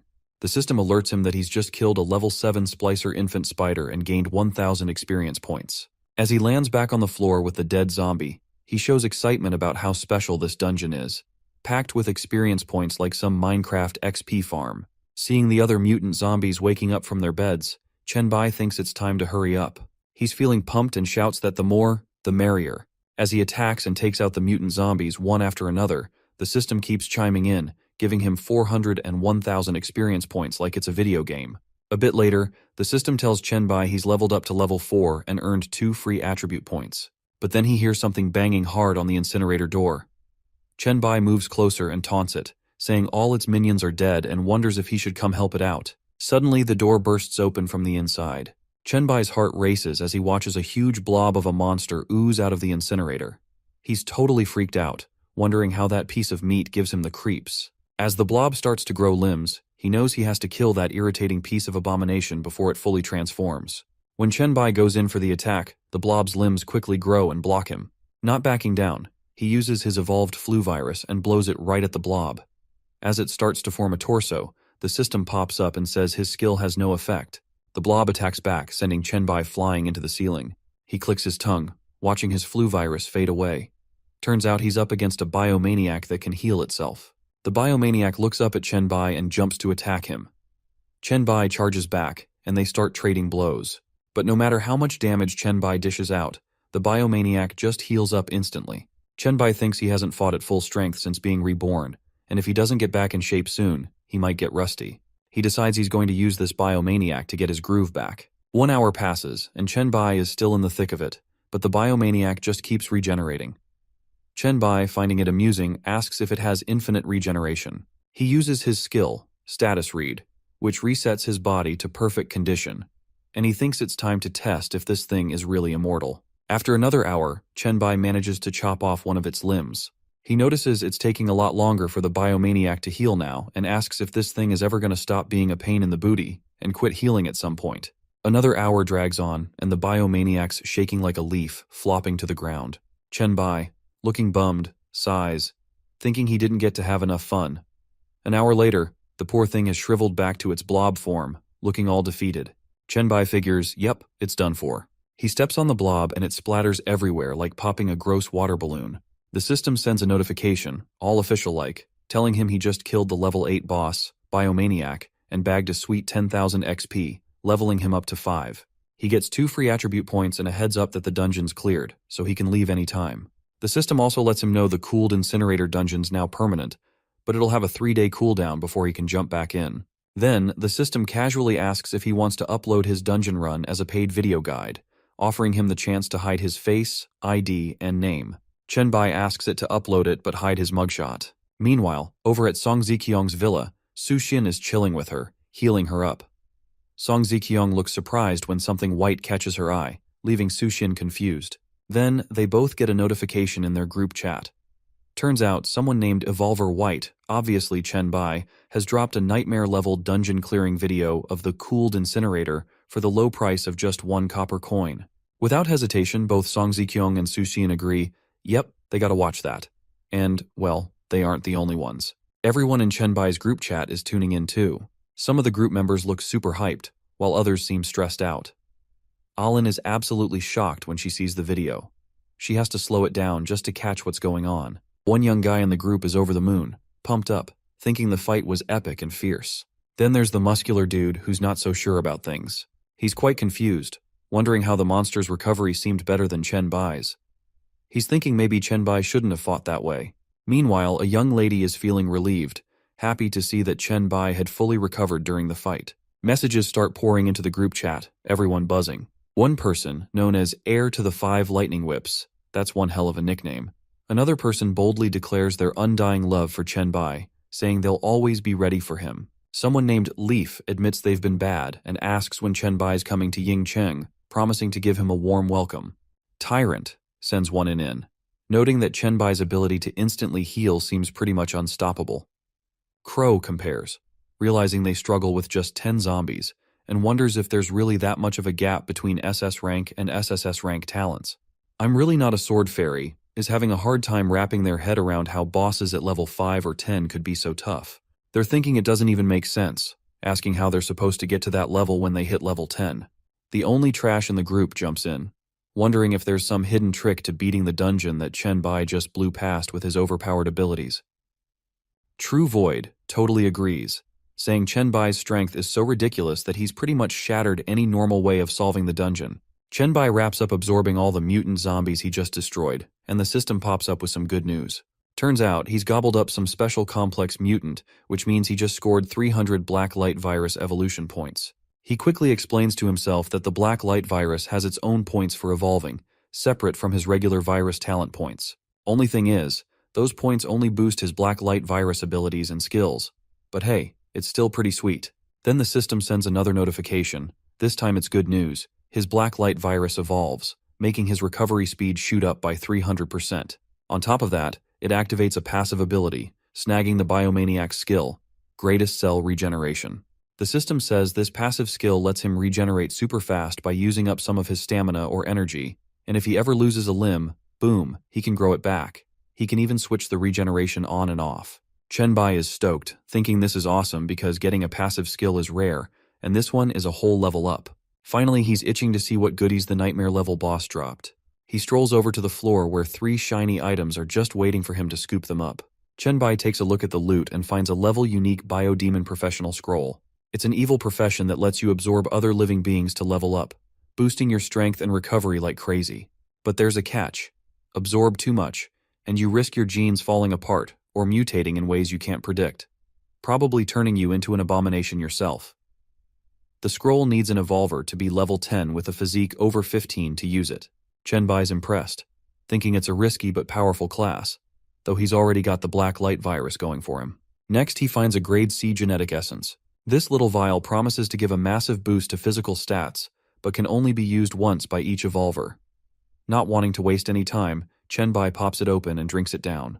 The system tells him it's done its job, permanently boosting his strength by 2, physique by 6, and agility by 3. Chenbai thinks that it's not bad at all.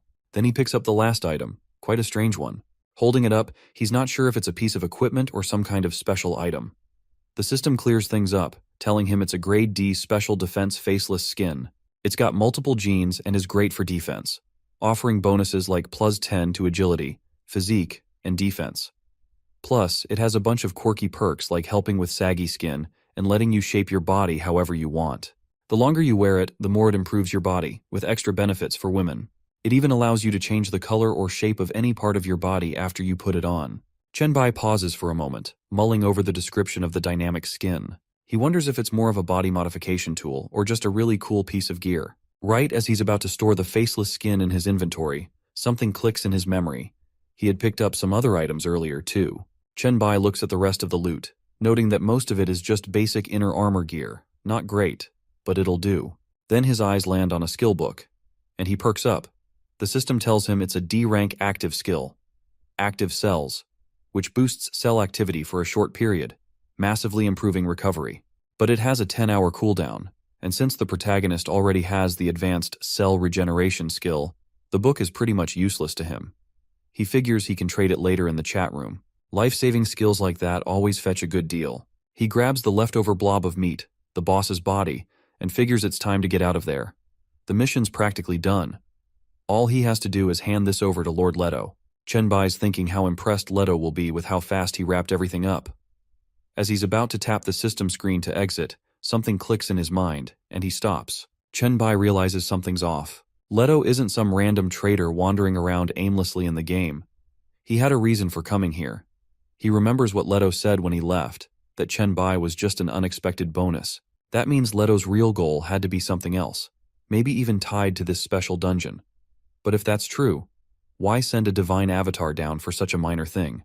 Chenbai wonders if he's missing something. His gaze shifts to the incinerator beside him, and he crouches down, crawling through the door. If there's anything in this dungeon that he hasn't discovered yet, it's probably inside that incinerator. As the protagonist steps into the incinerator, it's nothing too fancy, just iron sheets, greasy walls, and fire outlets for burning bodies. He takes a quick scan and figures there's nothing special about it.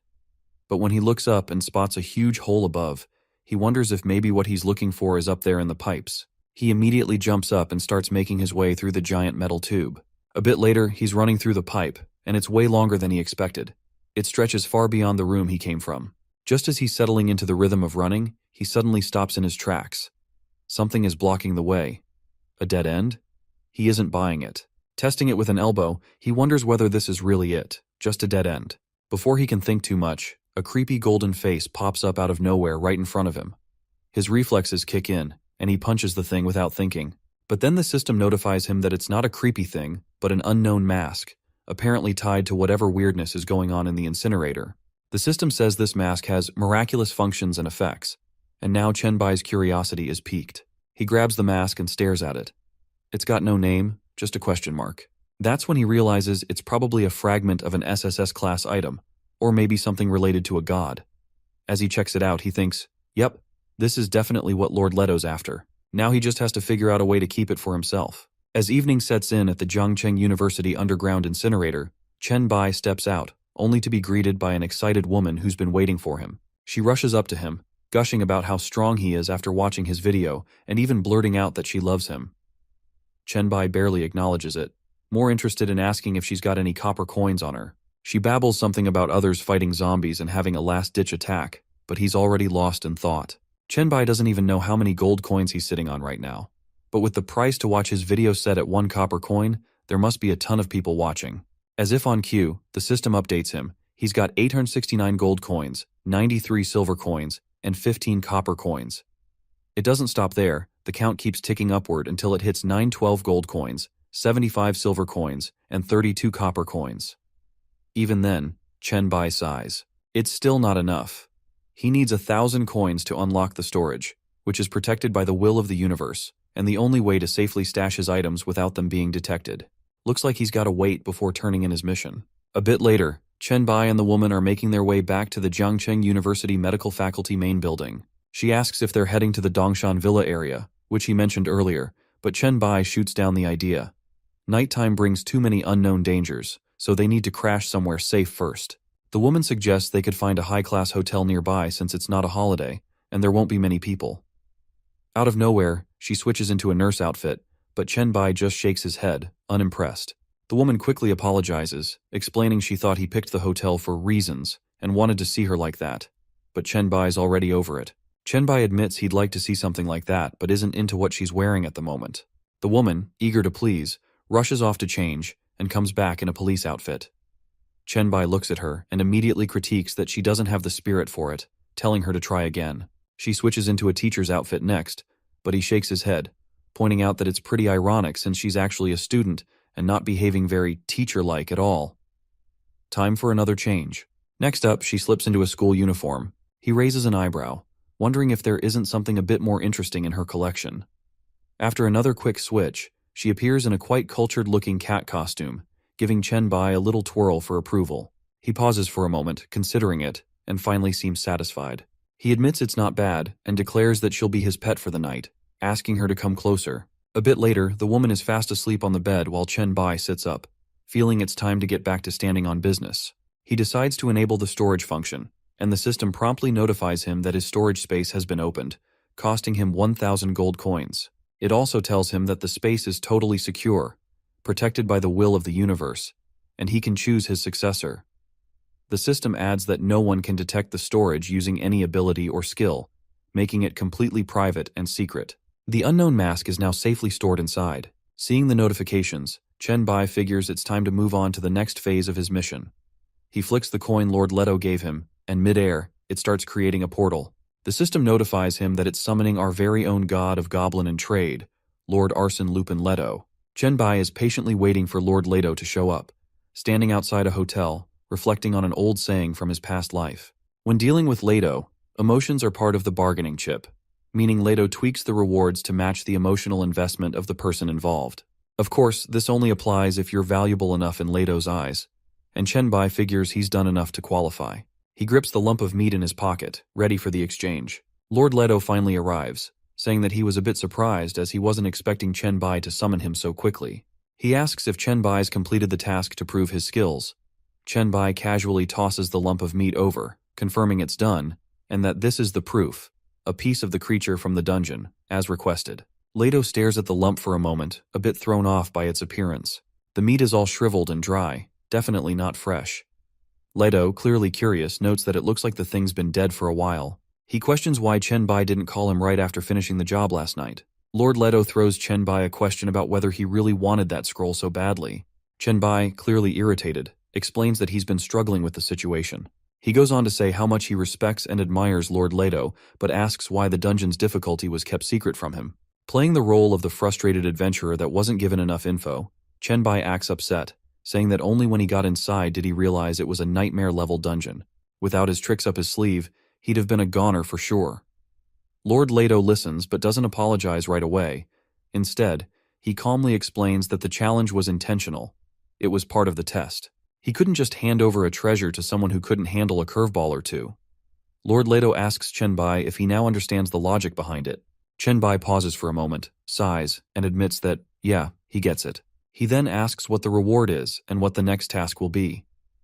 Lord Leto acknowledges that he should have been more upfront, but is also impressed that Chen Bai survived. Since Chen Bai has proven himself, he lets him choose his reward, explaining that the next mission will be the final round. Lord Leto watches as Chen Bai expresses thanks for the opportunity and Leto's understanding. Leto tells Chen Bai to pick his reward, capping it at the highest quality B-rank items. Suddenly, a sea of B-rank item cards surrounds Chen Bai, catching him off guard. After a quick scan, he grabs the Scroll of Recovery. Lord Leto, amused by Chen Bai's choice, tells him that the Scroll of Recovery is a production blueprint.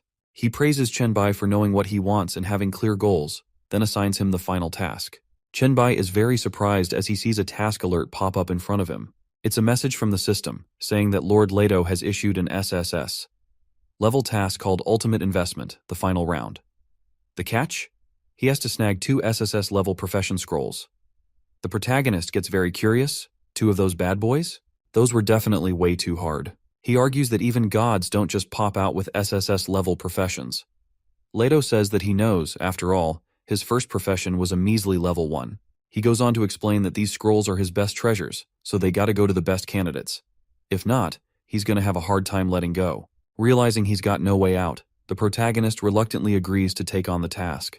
Meanwhile, in the Dongshan Villa area, a massive mutant giant rat is dragging a man's body as it stomps toward the houses. This isn't just any rat. It's a level 5 mutant, Master Splinter's distant zombie cousin, and it's tearing through the place like it has a vendetta against it. Alan is hiding behind some crumbled walls. She says that this rat is way bigger than the last one they saw.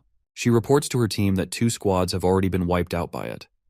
Song Ziqiang says that the rat's stats are 3 to 4 times stronger than theirs. Alan looks around nervously, asking what they're going to do about it. Song Ziqiang turns to the men, giving a firm order to keep their distance from the mutant rat for now. They need to keep an eye on it, but not engage. Suddenly, Alan's face goes pale. The giant rat has sniffed them out.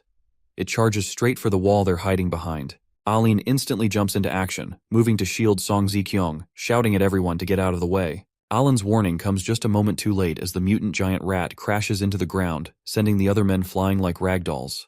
She rushes to help Song Ziqiang up very urgently as she insists they need to get out of there. But Song Ziqiang says that it's already too late. The rat is too fast.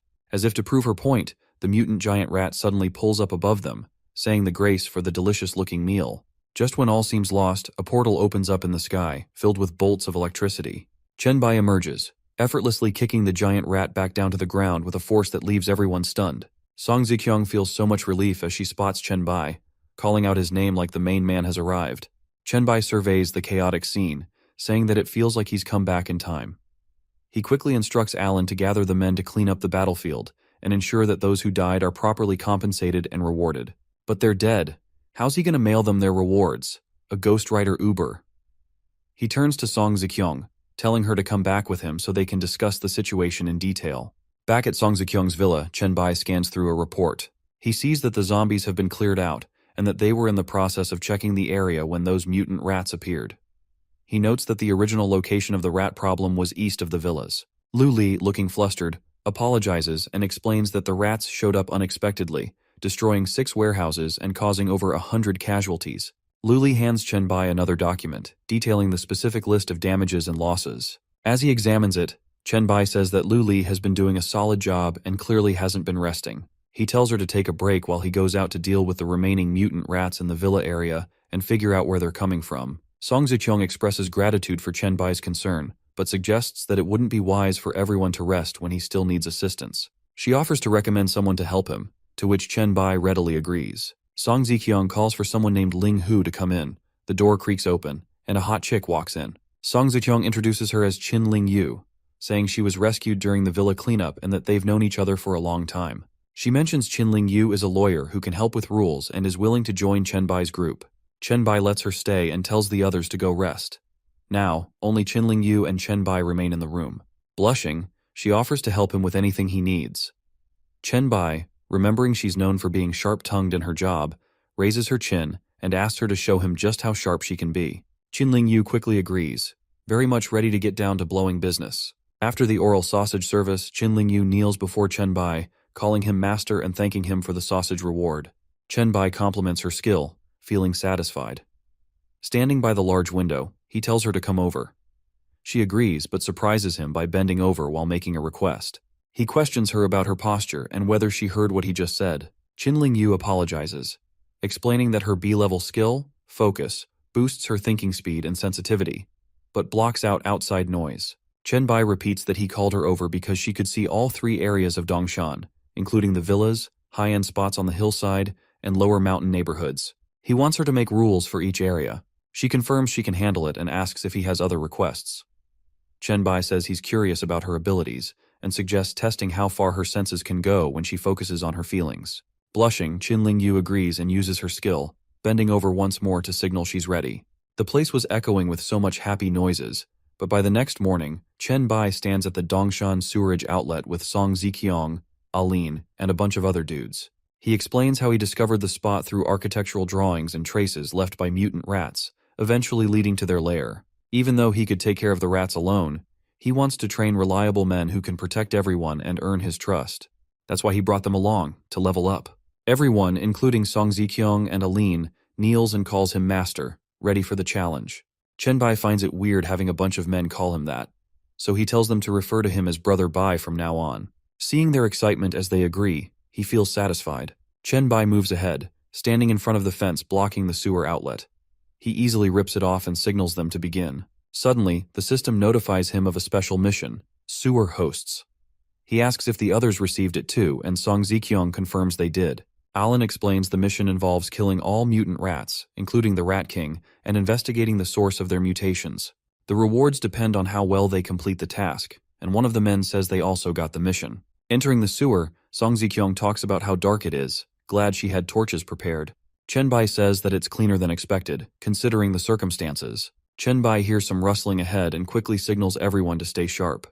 He warns them that the mutant rats are on their way, and boy, do they come in fast. Chen Bai pulls out his big hammer and bone claws, yelling about how there's way too many of these nasty little things. The crew doesn't hesitate. They rush in, smacking down rats left and right. But Chen Bai makes sure to tell them not to get sloppy. Some might still be twitching. Alan's finishing off a few while some dude is super pumped about finding rat skin gear, like it's a prize or something. Meanwhile, Song Ziqiang gives Chen Bai an update, saying they've nearly cleared out that section of the sewer pipes, like 16 different parts or something, and Chen Bai's cool with this news. Suddenly, the guy behind Song Ziqiang starts freaking out again, pointing ahead. But there's only one rat this time. Song Ziqiang, feeling brave, volunteers to handle it herself. Chen Bai tells her to use her scouting skills first, and she gets right to it. She uses her insight crystal skill and gets all wide-eyed, announcing that the rat's a level 7 boss with stats that are way too high for comfort. But before she can finish talking about its physique, Chen Bai's already charging at the thing. Bone claws out, not even waiting for the details. Song Ziqiang freaks out, telling him to be careful, but then just stands there in shock as Chen Bai absolutely wrecks the boss rat in one hit like it was some annoying weak NPC. Our rizzed-up harem-owning protagonist is way too OP. Chen Bai hears the system ring and sees that the Rat King dropped some gear, plague boots, a grade E set of defense. It's nothing crazy, but it boosts agility by 5, has poison protection, and is part of a full plague set that gives all attributes a nice little bump if he gets them all. Chen Bai equips the boots, thinking that even though they're low tier, The full set could be pretty strong if he collects the whole thing. After equipping the boots, Chen Bai notes that with the Rat King down, the only thing left is figuring out what's causing these mutants. A little while later, Song Ziqiang complains about going through 5 pipes and not seeing any more rats. Chen Bai suddenly tells everyone to stop. The system throws notifications at him. He's getting virus points for absorbing all sorts of nasty plagues. He racks up points for things like Spore Plague, Bone Spur Plague, and even the Black Death Plague, like it's some kind of twisted collection game. Chen Bai realizes that these viruses aren't your everyday sewer germs. These things didn't even exist before the trials. And they're strong enough to mess up evolvers too. He figures the mutation source has to be close. He tells Song Ziqiang that she's not going any further, it's too dangerous, and she agrees to head back. As Chen Bai keeps moving, more system notifications pop up, and his virus points start skyrocketing with every step. He wonders how crazy the growth will get once he hits the mutation source.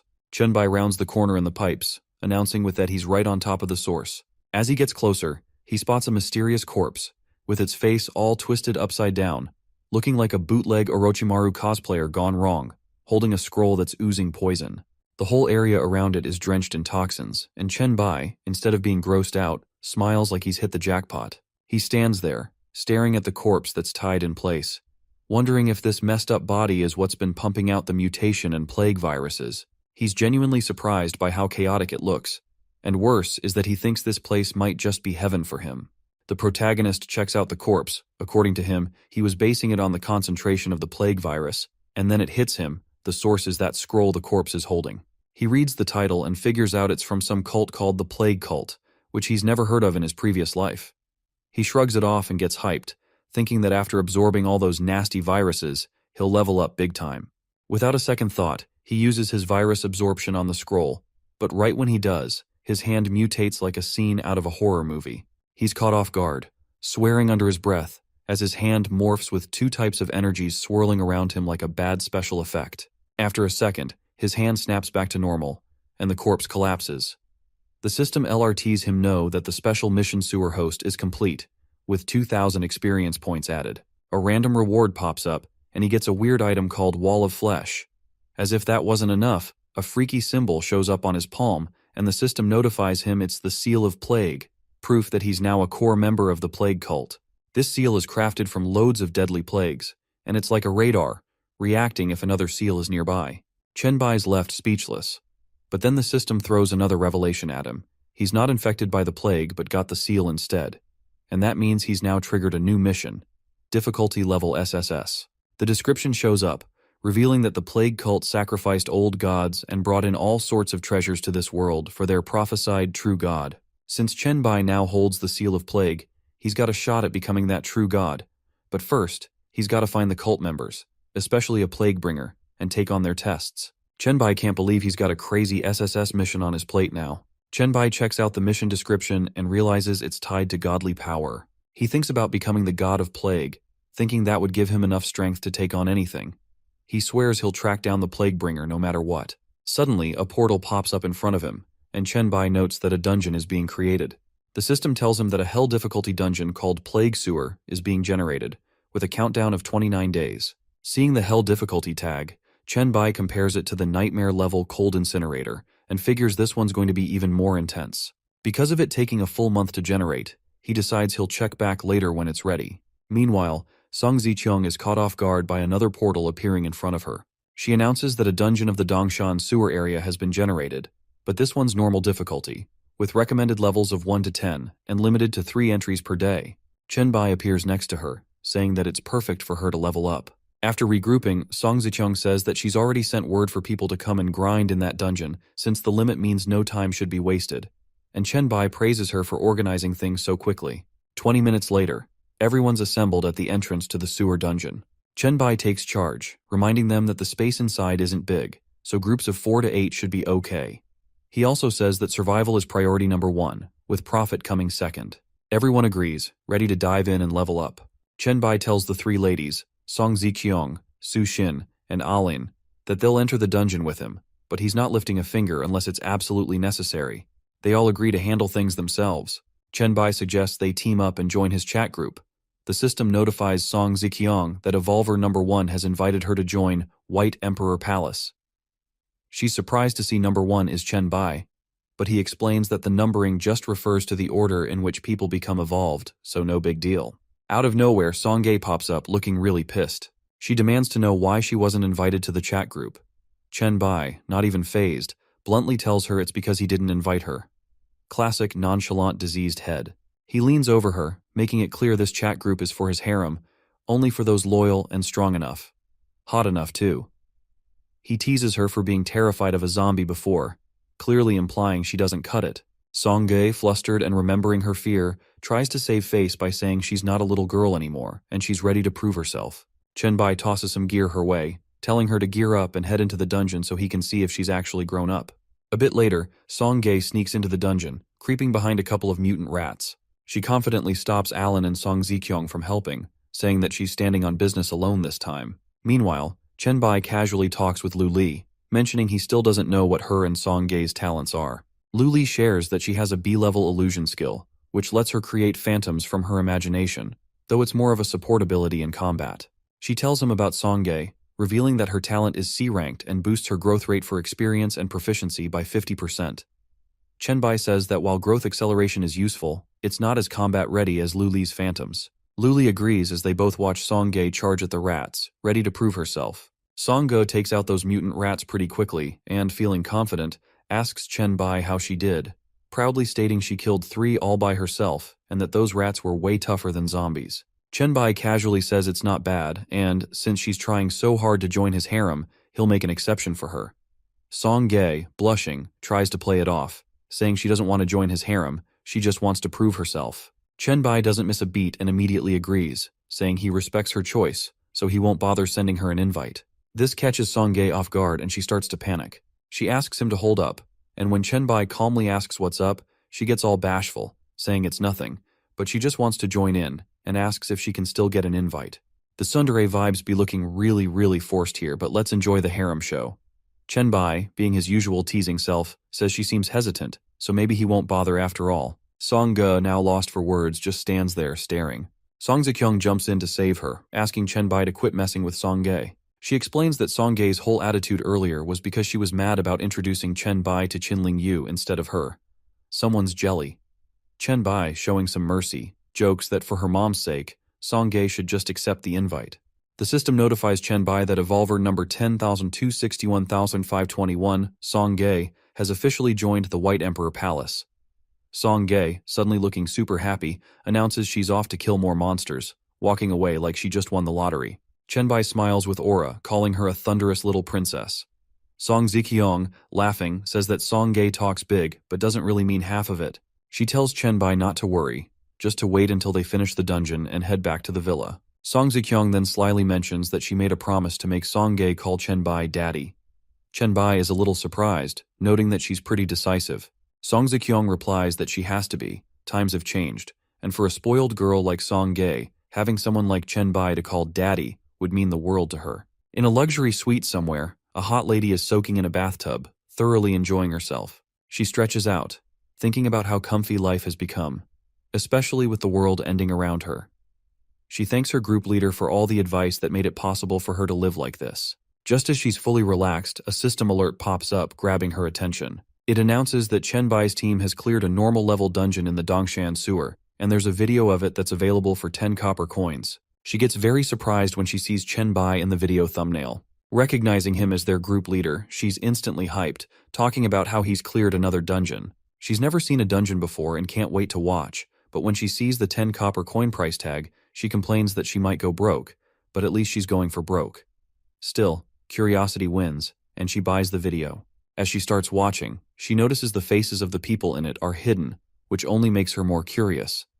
Then she starts to wonder why there are so many women in the video. Well, our protagonist is a diseased harem boss, that's why. Meanwhile, in another place, a guy is also watching the video, but he's way less interested in the girls.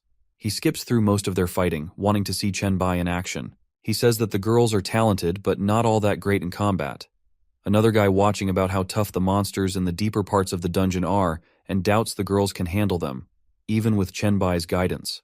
When the boss finally appears, this guy talks about how powerful it looks, clearly impressed. In a different place, a group of foreign men gather around to watch the same video. One of them wonders aloud how strong Chen Bai really is. Another guy says they've had bad luck with not finding any dungeons yet, but he doubts Chen Bai is stronger than their S-rank fighter Tom. However, Tom himself disagrees, pointing out that Chen Bai took down the boss in one hit, which speaks a lot about his OP strength.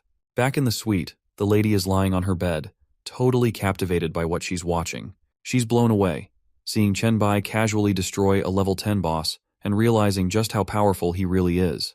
She's especially impressed by how effective the fighting techniques he taught the girls seem to be. Feeling a little envious, she starts daydreaming, wishing she were in Chen Bai's city, training under his guidance, just like the girls in the video. Everyone wants to be a part of the harem so bad. Meanwhile, in Song Ziqiang's study room, Chen Bai starts talking about the dungeon showdown and how everyone should have a bunch of low-level gear by now. He tells Song Ziqiang, Qin Lingyu, and Lu Li to team up and sort out the whole trading system and economy for their group. He wants it done fast, so things don't get messy. Song Ziqiang agrees, asking if there's anything else they need to do. Chen Bai pulls out some items and says he's got something for her. Song Ziqiang gets very curious when she sees what he's holding. First, there's the walls of flesh and blood. It's some creepy wall material that gets stronger by eating meat and blood. If they use it right, it'll become an almost indestructible barrier, which gets her all excited. Though to me, it just looks like the Crimson Beherit from Berserk. She then picks up a teleport scroll. This one can take someone back to a marked city in 10 seconds, and she's all about that. With this thing, they could pretty much run Zhangcheng without breaking a sweat. The yellow flash of the hidden leaf approves. But when she grabs the faceless skin, she's less thrilled. Yeah, it can change someone's appearance and make them look like anyone they want. But compared to the other crazy stuff, it feels a bit underwhelming. Chen Bai notices her face and asks if she's not impressed. Song Ziqiang quickly says that everything he gives is important, mostly because he's the boss, and his happiness is what counts. Chen Bai says that he doesn't really get women's fashion but wonders if she can surprise him with all this stuff. Song Ziqiang promises that the surprise isn't just from her. She's got a plan to make Song Ge finally call him daddy for real, and she even hints at dressing her up too. A few moments later, the entire villa is dark, except for one room where the lights are on for very cultured reasons. Chen Bai strolls in, casually carrying Qin Lingyu, who's rocking a revealing leopard costume, like some kind of weird cosplay gone right. Very right. He heads for the massive bed where Su Xin, Song Ziqiang, Aline, and Lu Li are all knocked out, looking like they had a serious nap party. Chen Bai places the kitty in the bed with the rest of them, probably eating all of their kitties. He steps back, giving them all a look like he's inspecting his collection. Afterwards, he puts on his plague robe, giving off serious Billy Butcher vibes, probably ready to smash some heads and take names. The system lets him know that he's now got 2 out of 5 pieces of the plague set. This adds 5 to all his stats and gives him resistance to weakness debuffs. Chen Bai thinks about how slow it is to collect these plague pieces, 1 drop in 3 dungeon runs. He figures at this rate, he'll finish the set in about 3 days. Easy work. Suddenly, the system buzzes, and it's a private message from someone named Dreamy. Chen Bai stares at the name, wondering who the heck it might be. He reads the polite greeting, where Dreamy talks about watching his dungeon strategy video and politely asks for some guidance. Apparently, Dreamy's not great in combat, so she's looking for some advice. Curious now, Chen Bai responds, telling her he needs to know her talent if she really wants his help. He says if she trusts him, she should send the details. A little hesitant, Dreamy agrees and sends him her info. Chen Bai can't believe what his eyes are seeing when he sees her talent, something called Dream Butterfly, and her 31 dream points. He's instantly impressed, realizing this is an SSS-level infinite growth talent, and starts piecing it together. In his previous life, she must have died before anyone knew about her power. Dreamy explains that her Dream Butterfly allows her to enter the dream world, which is just like the real world. She can also enter other people's dreams or even bring stuff from her dreams into reality. She's been working on dream weaving but hasn't fully mastered it yet. To get others into her dream world, she needs to make a dream totem first. Chen Bai is surprised, thinking how broken this power is. As long as no one finds her real body, she's basically untouchable. Dreamy, excited, and typing away like crazy, suggests sending him a dream totem, basically a picture that would let him guide her into the dream world. Chen Bai immediately tells Dreamy he can't agree to the dream totem thing because he'd have 0 protection in her dream world. I mean, it's like sending yourself into a game being completely controlled by someone else. But Dreamy insists, practically begging him to reconsider. She says they can sign an evolver contract, which would legally bind her to do nothing harmful to him. Chen Bai's eyebrow shoots up when he reads the details. The evolver contract is recognized by the will of the universe and costs an unbelievable 10 gold coins, at the very least. Now he's really confused.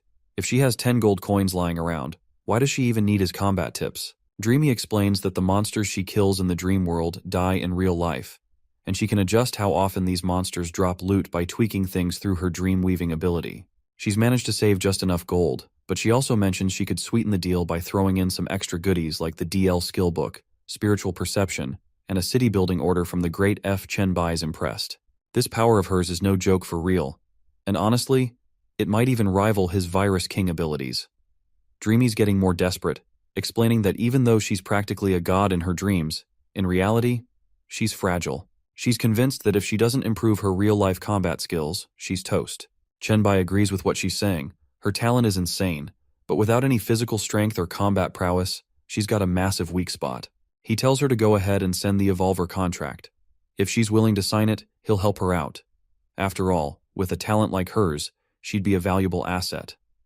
The system quickly notifies Chen Bai that Dreamy has sent over the contract. It states that she won't take any harmful actions toward him, and that if she breaks it, she'll lose her Evolver status. It's a solid deal, and it's valid for 24 hours, Chen Bai agrees. A few moments later, Chen Bai is lying down on a bed in the second bedroom of Song Ziqiang's villa, thinking about the dream totem. Apparently to enter, he needs to relax and focus for 3 minutes. It'd take longer if he wasn't so chill. Just as he's about to drift off, Dreamy, or rather Meng Meng, which she explains means dream, sends him the image of the dream totem. Chen Bai thinks about how wild it'd be if this ability of hers evolves enough for people to see and dream for real. That would be next-level chaos. Closing his eyes, Chen Bai suddenly finds himself transported to a room. Meng Meng stands there waiting for him. She addresses him as Group Leader Brother Bai, and reminds him that she just signed the contract with him. Chen Bai introduces himself, telling Meng Meng she can just call him by his name. He takes a look around and asks if this is her dream world. Well, the place doesn't exactly scream combat training ground. Meng Meng opens up a portal, explaining that she cleaned up a gym nearby, and Chen Bai is very surprised when he realizes the whole city is replicated in her dream world. As he looks into the portal, he notices that this dream world is huge. But Meng Meng quickly clarifies that the world doesn't actually belong to her. She's just a traveler here, able to modify things, but not fully in control. It mirrors the real world, but it's independent. Chen Bai understands and suggests they head straight to the gym for training. Meng Meng leads him through the portal. They end up inside a basketball court, but it's pitch black. Meng Meng snaps her fingers and declares, "Let there be light," like she's about to create a whole universe after. The whole gym immediately lights up like magic, and her master says that she looks like a middle schooler, to which she giggles, mentioning she used to be a novelist before the apocalypse hit. Chen Bai brushes that off, getting down to business. He reminds Meng Meng that she wants to strengthen herself in the real world, so the best way to do that is through fighting. He tells her not to rely on her dream powers and to show him what she's got without any tricks. Meng Meng hesitates for a second but explains that in the dream world, her stats are tied to her mental strength, which is sitting at a solid 48. She warns Chen Bai to be careful, but he reassures her, telling her to come at him with everything she's got. Meng Meng rushes forward, trying to throw a punch. Chen Bai dodges it effortlessly, and she stumbles forward, losing her balance. He points out that her stance is off. She's leaning too much into the punch, making it hard to retreat. He tells her to reset and try again. Meng Meng takes a deep breath, closes her eyes, and swings again. But once again, Chen Bai easily dodges, and she loses balance. Chen Bai shakes his head, telling her she's focusing too much on the attack and not enough on control. He moves right in front of her, telling her she needs to watch her opponent more closely and stop being so obsessed with her own moves. Meng Meng blushes in embarrassment but gets to it. Chen Bai gives her props for giving it her all but adds that if she wants to improve, she's got to nail those basics: control, balance, and watching the enemy. He admits he was moving at a speed of 20 earlier, which completely threw her off, making her apologize for her lack of skill. Chen Bai tells Meng Meng there's no need to apologize and encourages her to keep pushing in her training. She promises to get better, determined to improve. Fast forward 7 days later, it's evening in the Dongshan Villa area, and there's one room still lit up in Song Ziqiang's place. She's inside with Chen Bai, updating him on how all the new laws have been posted around the area. She adds that people are stationed at the billboards, making sure folks understand the rules. Chen Bai notes that things in the Dongshan area are looking good. Then he casually drops that he's been cleaning up the place for the past few days, so she'll have to manage it now as he's planning to leave early the next morning. Song Ziqiang looks a bit worried, reminding him that she thought he'd stick around longer, especially since his plague set is still missing a piece. But Chen Bai says that he's not about to wait around for an E-grade set. There are too many treasures and opportunities out there, and he's got to get his hands on them while he can. Out of nowhere, Song Zikyong hugs him from behind, giving him that little encouragement to think about them too and make sure he comes back. She jokes about the emperor's palace flooding, saying no one else would be able to control it. Amused, Chenbai asks if there's really a flood on his land. He playfully suggests she round up everyone for a meeting so they can figure out how to close the water outlet, and she agrees, saying she'll do whatever her lord commands. Later that night, it's all literally butterflies and roses as the ladies on Chenbai's team are basking in pure pleasure. He's using his tentacle-like aura on them, and the whole scene's like a cultured, plot-filled dream. Chenbai leans back, watching them enjoy themselves, feeling quite pleased with his handiwork. By morning, he quietly steps out of the room, looking back at the ladies, all knocked out and sleeping soundly. He closes the door gently and notices Ailin walking toward him. Chenbai asks her if she's looking for Song Zikyong, but Aline shakes her head, saying she's actually looking for him. When Chenbai asks what's up, Alan reports that someone is stirring up trouble at the settlement down by the mountain. Chenbai asks why she's bothering him with this. Didn't they just post all the rules? He tells her to handle it based on those rules. Alan apologizes for interrupting and tells Chenbai that the troublemaker claims to be one of his classmates. This one actually piques Chenbai's interest, so he tells Aline to take him there. She quickly agrees, leading him to the foot of the mountain where a small crowd is gathered. As soon as they spot Chenbai, one of them yells, probably recognizing him. Alan explains that these people are upset about the daily fee of 1 copper coin. They want free protection and stability without paying anything. Chenbai takes a moment to process this. As he keeps walking through the group, Li Chen, the troublemaker, steps forward and introduces himself. Chenbai just gives him a look, acknowledging he knows him, but he cuts to the point, arguing that the 1 copper coin fee is totally reasonable. You could get it just by killing a single zombie or working one of the jobs available in the settlement. He questions why they're making a fuss over something so simple. Li Chen, acting all noble, claims it's not about the money. He starts rambling about how in the apocalypse, people should look out for each other. Since Chenbai has resources, he should just help everyone out for free, out of the kindness of his heart or whatever. He advises Chenbai to cancel the rules, saying it would benefit everyone, and they'd totally appreciate him for it. Chenbai is clearly not in the mood to entertain Li Chen's speech. Without hesitation, he calls for everyone's attention and lays it down straight. The rules are staying as they are. If they don't like it, they're free to leave right now. But if anyone is still standing there after 3 minutes, they're going to get shot. No exceptions. Chenbai looks at Aline and calmly tells her to start counting down. Aline, ever obedient, agrees and starts the countdown. Meanwhile, Li Chen, acting all bold, says there's no need for the full 3 or 5 minutes.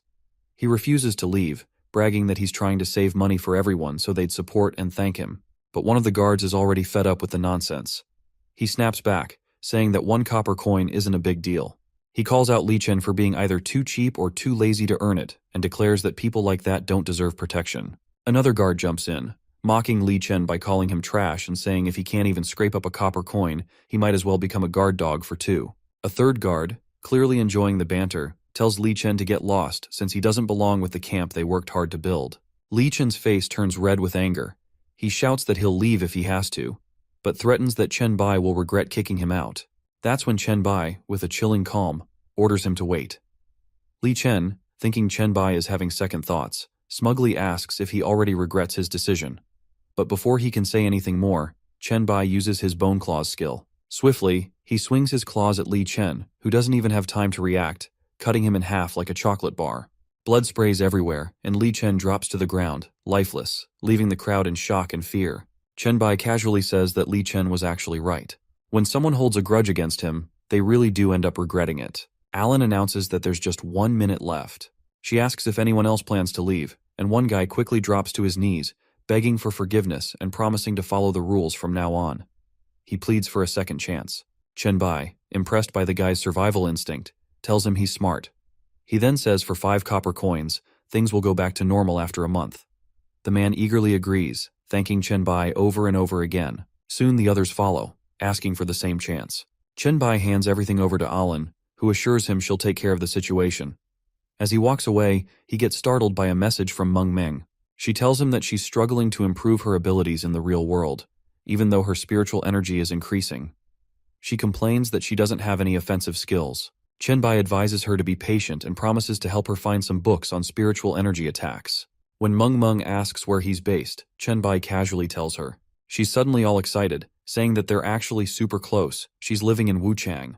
Chen Bai, thinking he might as well offer, suggests to Meng Meng that if she wants, he can swing by and meet her. Meng Meng, not believing her luck, asks if he's serious and starts freaking out, saying how amazing it would be. Chen Bai explains to her that back in his previous life, he received an S-grade professional mission related to Wuchang. Sure, it wasn't some over-the-top SSS-grade mission, but it was still valuable enough to trade for materials or some juicy info. He decides it's a good enough reason to hit up Wuchang first, so he plans to head there. Meanwhile, over in Zhangcheng City, things aren't looking too hot for a group stuck in a hotel. A guy is standing by the window, clearly stressed out, asking how much food they've got left. The answer from his buddy behind him isn't great, barely enough for 10 people to survive the next 3 days. The guy by the window, Jiang Luoping, is clearly irritated, complaining that it's all because of some cursed special zombie that looks like a colossal titan. Apparently, it had taken out 5 of their men like it was nothing. And to make things worse, this giant zombie's senses are so sharp that they couldn't even make it to the 10th floor without it knowing they were there. So, running out the back door? Yeah, not happening. Sun Zhihe, the guy behind him, mentions that it feels like they're trapped. Before they can continue their pity party, one of the women in the room, Wei Shui, suddenly urges them to look outside. She's pointing at something speeding along the rooftops. Jiang Luoping squints at the sight and wonders out loud what in the world that thing is. All he can see is some blur, like an illusion, and he starts freaking out, asking if it's a new type of zombie. He sees it jumping between walls and immediately assumes it must be dangerous. He's ready to close the curtains when Wei Shui stops him, insisting there's no need because it's not a zombie.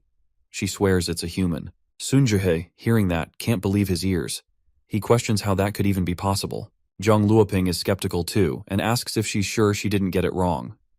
Wei Shui, standing with another woman, Zhuang Yixue, confidently assures them she's absolutely not mistaken. She reminds them of her special ability and says that whatever's out there, it's definitely human, and it's coming straight toward them.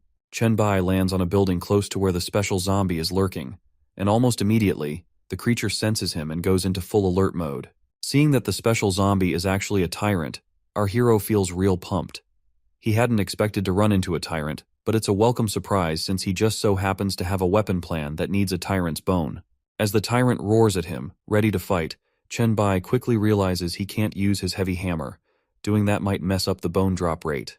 Not ideal. Instead, he decides bone claws are the way to go and charges at the tyrant, muttering to himself that decapitation sounds like the better option here. Meanwhile, back at the hotel, Sun Zhihe can't see a thing and asks Wei Shui for an update on what's going down. Zhuang Yixu, though, warns them both that it's probably best not to look since it seems super dangerous. Wei, still glued to the action, tells them that the battle's kicked off. She notices that the guy's hand has turned into claws, and that catches Jiang Luoping's attention. He jumps in, saying that he told them it was a monster. But she stays focused, insisting that they wait because she's about to see the guy's face.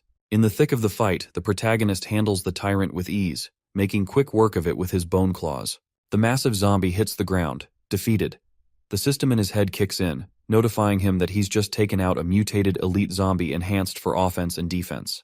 Chen Bai is rewarded with 2,000 experience points and also devours the tyrant, which powers up all his blacklight virus abilities. On top of that, he earns 800 virus points and 500 special evolution points. The system tells Chen Bai that he's unlocked a new ability, muscle enhancement and shield. Naturally, he's got to test this out right away. He's impressed. Muscle enhancement can bulk up any part of his body without messing with his shape, and the shield? Its defensive power is almost double his base strength. Definitely a solid reward. Back at the hotel, Wei suddenly recognizes the zombie massacring hero. She rushes to open the curtains, calling out his name. Chen Bai, still riding the high from his victory, hears someone shouting and looks up, confused. He spots the open curtain in the building and wonders who's yelling at him. It catches him off guard, but he's curious to find out who knows him in a place like this. And I guess that means one more girl added to the diseased Rizmaster's harem. Despite having all the STDs in the world, it ain't stopping him from bagging the baddies. Jiang Luoping quickly grabs Wei Shui and clamps her mouth shut, not wanting her to shout and cause trouble. He's not convinced that our monster killer isn't some kind of monster himself, and the last thing they need is to deal with more problems. They can have 99 problems, but a colossal titan zombie monster should not be one. But Chen Bai is already outside, jumping up to the window, curious after hearing someone call his name. The girl manages to break free from her paranoid friend's grip, excitedly calling out to the protagonist, opening the curtains wide for him.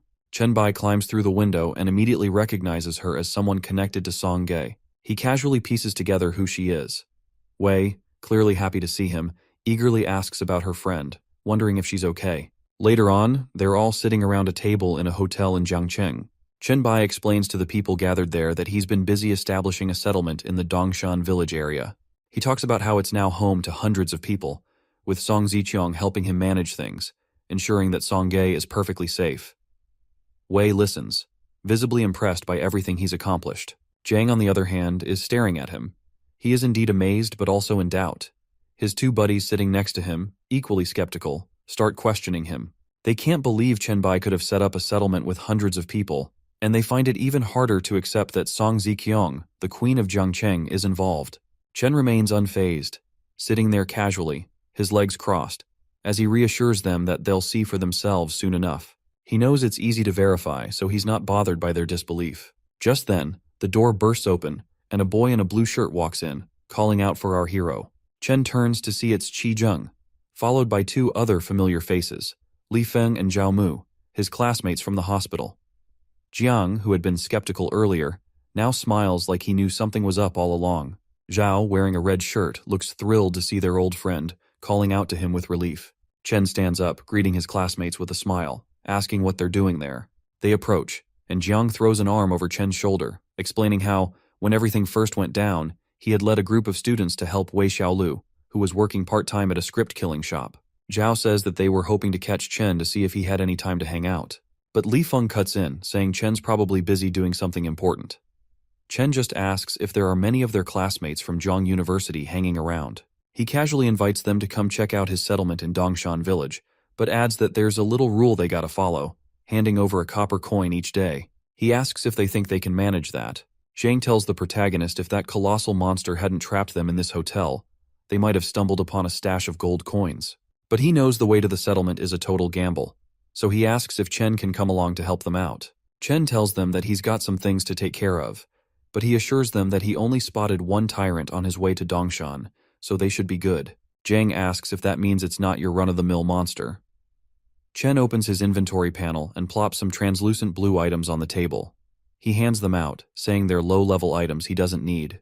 He looks at them and tells them it's all theirs. He's in a hurry and needs to hit the road, but now that they know where to find the settlement, he's got to jet. Chen gives Jiang a friendly pat on the back, who's all grateful, and he waves goodbye as he leaves the room. His friends shout out to him, telling him to take care as he leaves. Once outside, Chen jumps from rooftop to rooftop like it's no big deal. Suddenly, a notification pops up, and it's Dream Girl sliding into his private chat. Her message reads that King Han Wang is complaining in the group chat, and she thinks her new skill might help him out. Chen replies, telling her there are too many people in that group, so she should just tell him what's up. Meanwhile, back in the hotel, the students are buzzing with excitement. Zhao leans in close to Jiang, whispering about how they should definitely head to the settlement.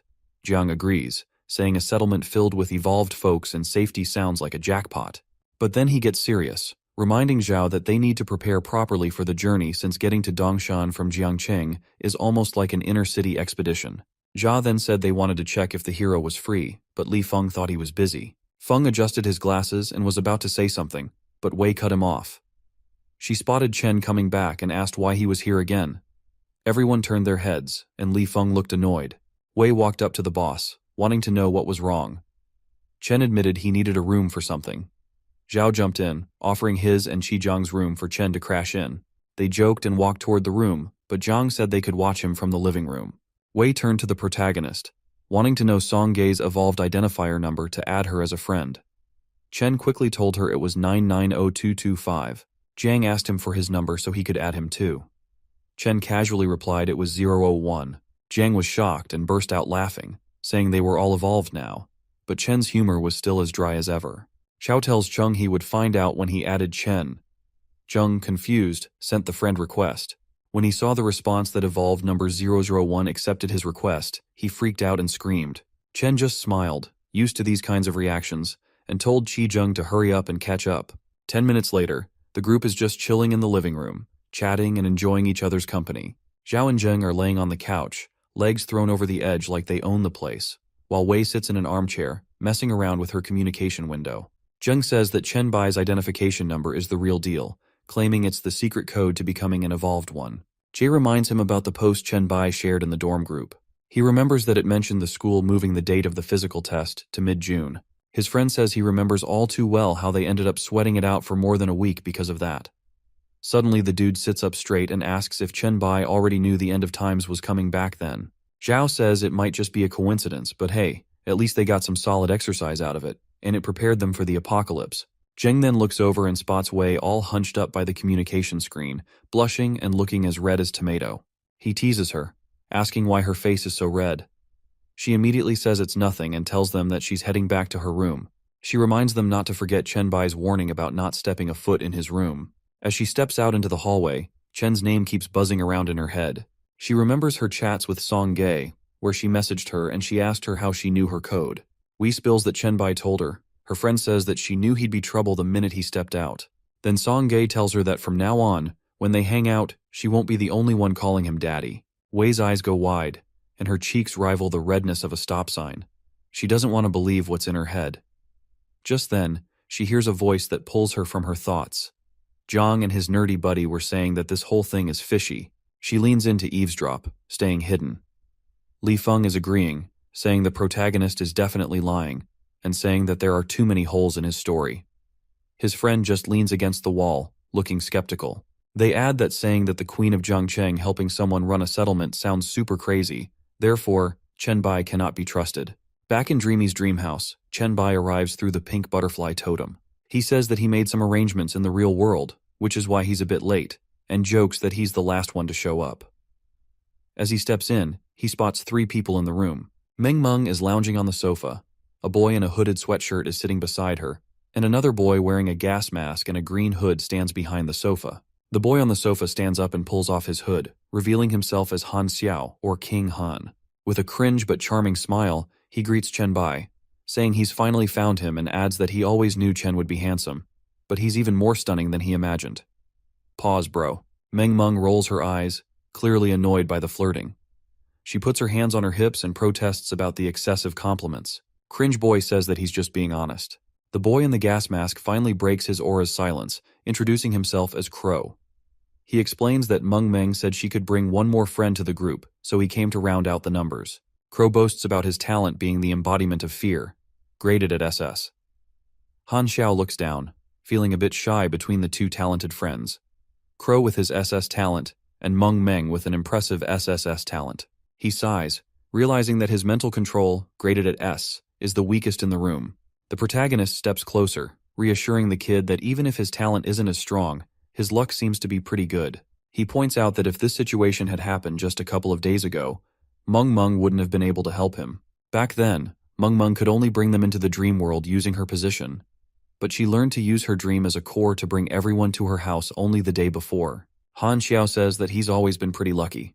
The protagonist tells him that they need to get to the point since Dream Girl doesn't have much time to keep all 4 of them in the dream world. Han dives into it, explaining there's a dungeon with a specific mission for him, and that he'll send over a screenshot. He adds that the dungeon isn't close by, so they'll chat while they make their way there. The mission description pops up. Family mystery, exclusive mission grade S. It says he found a medical record from the Red Star Psychiatric Hospital tucked away in his dad's stuff, and it mentions an aunt he's never heard of. The record talks about a familial genetic disorder that's got him curious. He wonders what this genetic disorder is, why no one ever mentioned his aunt, and if his powerful mental talent is tied to this disorder. The Red Star Psychiatric Hospital seems to be the key to unraveling this family mystery. The group walks through the dream space until they reach the spot where the mission entrance is waiting. A red portal stands before them. Han steps forward and says this is the Red Star Psychiatric Hospital. He shares that by the time he found it, it had turned into a dungeon. He tried it once but quickly backed out because the level 12 nightmare monsters were way too tough for him. He couldn't wait to level up and come back. After ditching the dungeon, he got a heads up from the cosmos that someone noticed him and could take everything. Chen raises his hand, surprising everyone, and simply says he gets it. The system then sends a prompt, asking if he wants to lead the team into the dungeon of the Red Star Psychiatric Hospital. As a bright light shines from his feet, he confidently replies yes, pulling the group into the dream space. Now in the magical city, inside the dungeon of the Red Star Psychiatric Hospital, Crow squints from a distance and spots a little monster. He expresses his unease about the place, and Dreamy Girl hugs herself, saying she feels a bad vibe. Cringe Boy warns them that the monsters at the start of the dungeon aren't pushovers, so they'd better watch out. A creature pulls up, a zombie woman dressed as a nurse, trembling with a syringe in hand, moaning as she walks awkwardly. They name her the Monster Nurse. Crow steps up and tells everyone to hold on, wanting to test her strength. The nurse suddenly jumps at him with surprising ferocity. Crow quickly summons a huge scarecrow radiating a creepy green aura, activating his talent, Incorporation of Fear. The nurse stumbles back, her eyes wide with terror as she gasps for air, clearly freaked out. Crow uses fear mode and snaps his fingers. The nurse explodes like she just had an explosive heart attack, leaving everyone stunned. The system announces that a team member has taken down a crazy nurse, sharing the experience points. Meng Meng steps back, eyeing the remains, and says that this feels like a villain boss. Han is blown away and talks about how powerful Crow's ability is. The protagonist crosses his arms, simply playing the laid-back cool character dude in every anime. A translucent blue skill card drops from the nurse's remains with the words, Sharp Thought, Scream Explosion, Active D, which launches a mental attack with a sharp scream, causing mental damage in a certain range. The sound will attract nearby monsters. Crow grabs the card, showing it off and declaring their luck at getting a skill drop. Chen tells Han Xiao and Dream Girl that since they both have mental talents, they should decide who gets the card. The Cringe Boy brushes it off, saying he doesn't need it and just wants items for his exclusive mission. He adds that his talent already has a similar ability. Meng Meng steps forward, takes the card from Crow, and thanks him, saying she won't hold back. She embraces the card, and her hair dances with a powerful pink and purple aura. The system announces that she's learned a new skill, Thought Explosion with Sharp Scream. Chen approaches her, touching her arm gently, and encourages her to use the skill. Meng Meng flinches, explaining that the skill's damage range isn't great, but the sound travels far, even attracting monsters in other rooms. Their leader reassures her that's exactly what they need because searching every room would be too tedious. He tells her not to worry, everything will be fine. Blushing, Meng Meng levitates and unleashes a sharp scream, followed by an explosive wave of pink aura that spreads throughout the area, drawing monsters from every corner. The protagonist watches as the creatures start to swarm towards them, declaring that this monster-attracting trick really works. There are tons of monsters in this place, Han Xiao says nervously, watching the zombies closing in around the group. Crow tells everyone to be careful and not to get distracted while taking his position. The girl turns to the protagonist, looking a bit scared, and asks if they can really handle this many. Chen, with his hands in his pockets, stays chill and assures her that it's no problem, saying it's a great chance to test out his newly upgraded abilities. He scratches his neck, stretching a bit. Han raises his hands, summoning daggers that hover around him, all wrapped in purple energy. He feels reassured by Chen's confidence and declares it's time to start the massacre. He hurls the daggers at the zombies, landing perfect headshots like a pro. Crow then unleashes a black aura from his feet, activating Source of Fear. Black tentacles shoot out, grabbing the zombies in various spots. Suddenly, there's a massive explosion in the distance, sending debris flying. It's Meng Meng, who casually pulls out a bazooka and blows up a bunch of zombies. The group is left in shock, staring wide-eyed. Dreamy Girl says it's so good, and they should do it again. Han turns to her in disbelief, seeing her spawn a bazooka like some GTA cheat code. He wonders out loud how powerful it is to create stuff in dreams. He jokes, asking if Meng Meng will be able to build a Gundam in the future. Crow is looking clearly entertained, but then he looks at their leader, wondering why he hasn't jumped into the action yet. Meanwhile, the protagonist has activated his claws and is just waiting, thinking to himself that the energy is at its limit. He notices the cooldown for this skill is a bit slow, making it hard to charge it up fully during a fight. Finally, he announces that it's time. He slams his fists into the ground and uses his Earth Spike's power. The ground erupts as black energy spikes shoot up, impaling the zombies from below. A huge cloud of dust swirls up, creating a forest of spikes. Everyone stares at him, wide-eyed and amazed. Double Meng gasps, calling him so powerful, while Crow and the other dudes stutter in disbelief, praising him. But just as the protagonist basks in the glory, two nurse creatures sneak up behind him without him noticing. The Cringe Boy spots them and rushes forward, yelling that the two are still alive and he'll handle them. Chen raises a hand, signaling him to wait, casually explaining that he intentionally left those two mini-boss nurses for himself. Chen Bai moves his left hand, summoning dark energy tentacles that wrap around the two nurse creatures, lifting them off the ground and immobilizing them in midair. Han Xiao, who had rushed to help, stops dead in his tracks, completely stunned. He can barely stutter out a response, realizing their leader just caught them with one hand, like it's nothing. Crow, trying to comfort him, silently pats his shoulder, The system then flashes a message to Chen Bai, telling him that his black light ability has evolved. With this thought, he decides to give it a go and places his hand on top of the nurses' heads. Their arms are still shackled by the black tentacles, and oddly enough, their nurse uniforms disappear, replaced by regular clothes. Suddenly, the protagonist finds himself pulled into a disturbing vision. He sees a woman, barely clothed, crawling on the floor with strange inscriptions carved into her skin. Other women are tied to crosses, inscriptions on their bellies, with barbed wire digging into their bodies, looking like something straight out of Kakashi and Itachi's nightmare genjutsu. They are panicking, begging to be left alone, trembling on the floor as they try to escape. A man in a blood-stained lab coat stands in the center of the room, smiling creepily. He addresses one of the nurses as Nurse Kang and tells her to calm down. The vision flashes again, showing another memory. The same man, now wearing glasses, fixes a nurse's hair, scolding her for her weak mental state. He says she was supposed to be an offering to the master, but now she's useless. Her only fate is to be a sacrifice for next month. Another nurse with red hair, standing by a counter, turns and speaks to a black-haired nurse, consoling her about how everyone is avoiding her because of Nurse Kang's tragic situation. The black-haired nurse responds sadly, admitting she liked Nurse Kang too. In the next scene, Nurse Kang is tied to a hospital bed, thrashing around and repeating the number 16 over and over. Nurse Wang, watching from nearby, laments how such a good and beautiful person could lose her mind so suddenly. Chen, still holding onto Kang's head, is lost in thought, piecing everything together. The number 16 and the demon formation, it all starts clicking.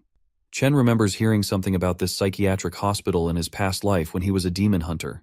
The place was known for its connection to demons, where rituals could summon them. Back then, his level was far above the hospital's power, so he never gave it much thought, only skimming over posts about it on the Evolutionaries forum. It's all starting to make sense now. Chen Bai releases the nurses and turns to the group, saying it's time to focus on finding clues for Han Xiao's mission. He tells everyone to stay cautious and not wander off, since there could still be some nasty creatures lurking around. After about half an hour of searching the hospital, Han Xiao notes that all the monsters seem to have been taken care of by now. They haven't come across any for a while, and despite covering 3 floors, they've found 0 clues. As they climb another set of stairs, Han Xiao complains about the lack of leads, but Meng Meng speaks up, reminding him that the number 16 keeps popping up.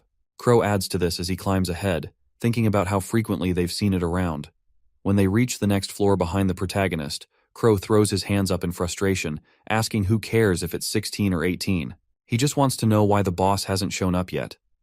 Maybe the boss is scared of their leader and doesn't dare make a move. That's when a powerful aura suddenly hits the group like a ton of bricks, full of murderous intent. A chilling voice emerges from the darkness, telling them that one of them is a bit too cocky. The group immediately gets into action. Crow calls forth his scarecrow, Han Xiao makes his daggers levitate, and Meng Meng forms twin swords.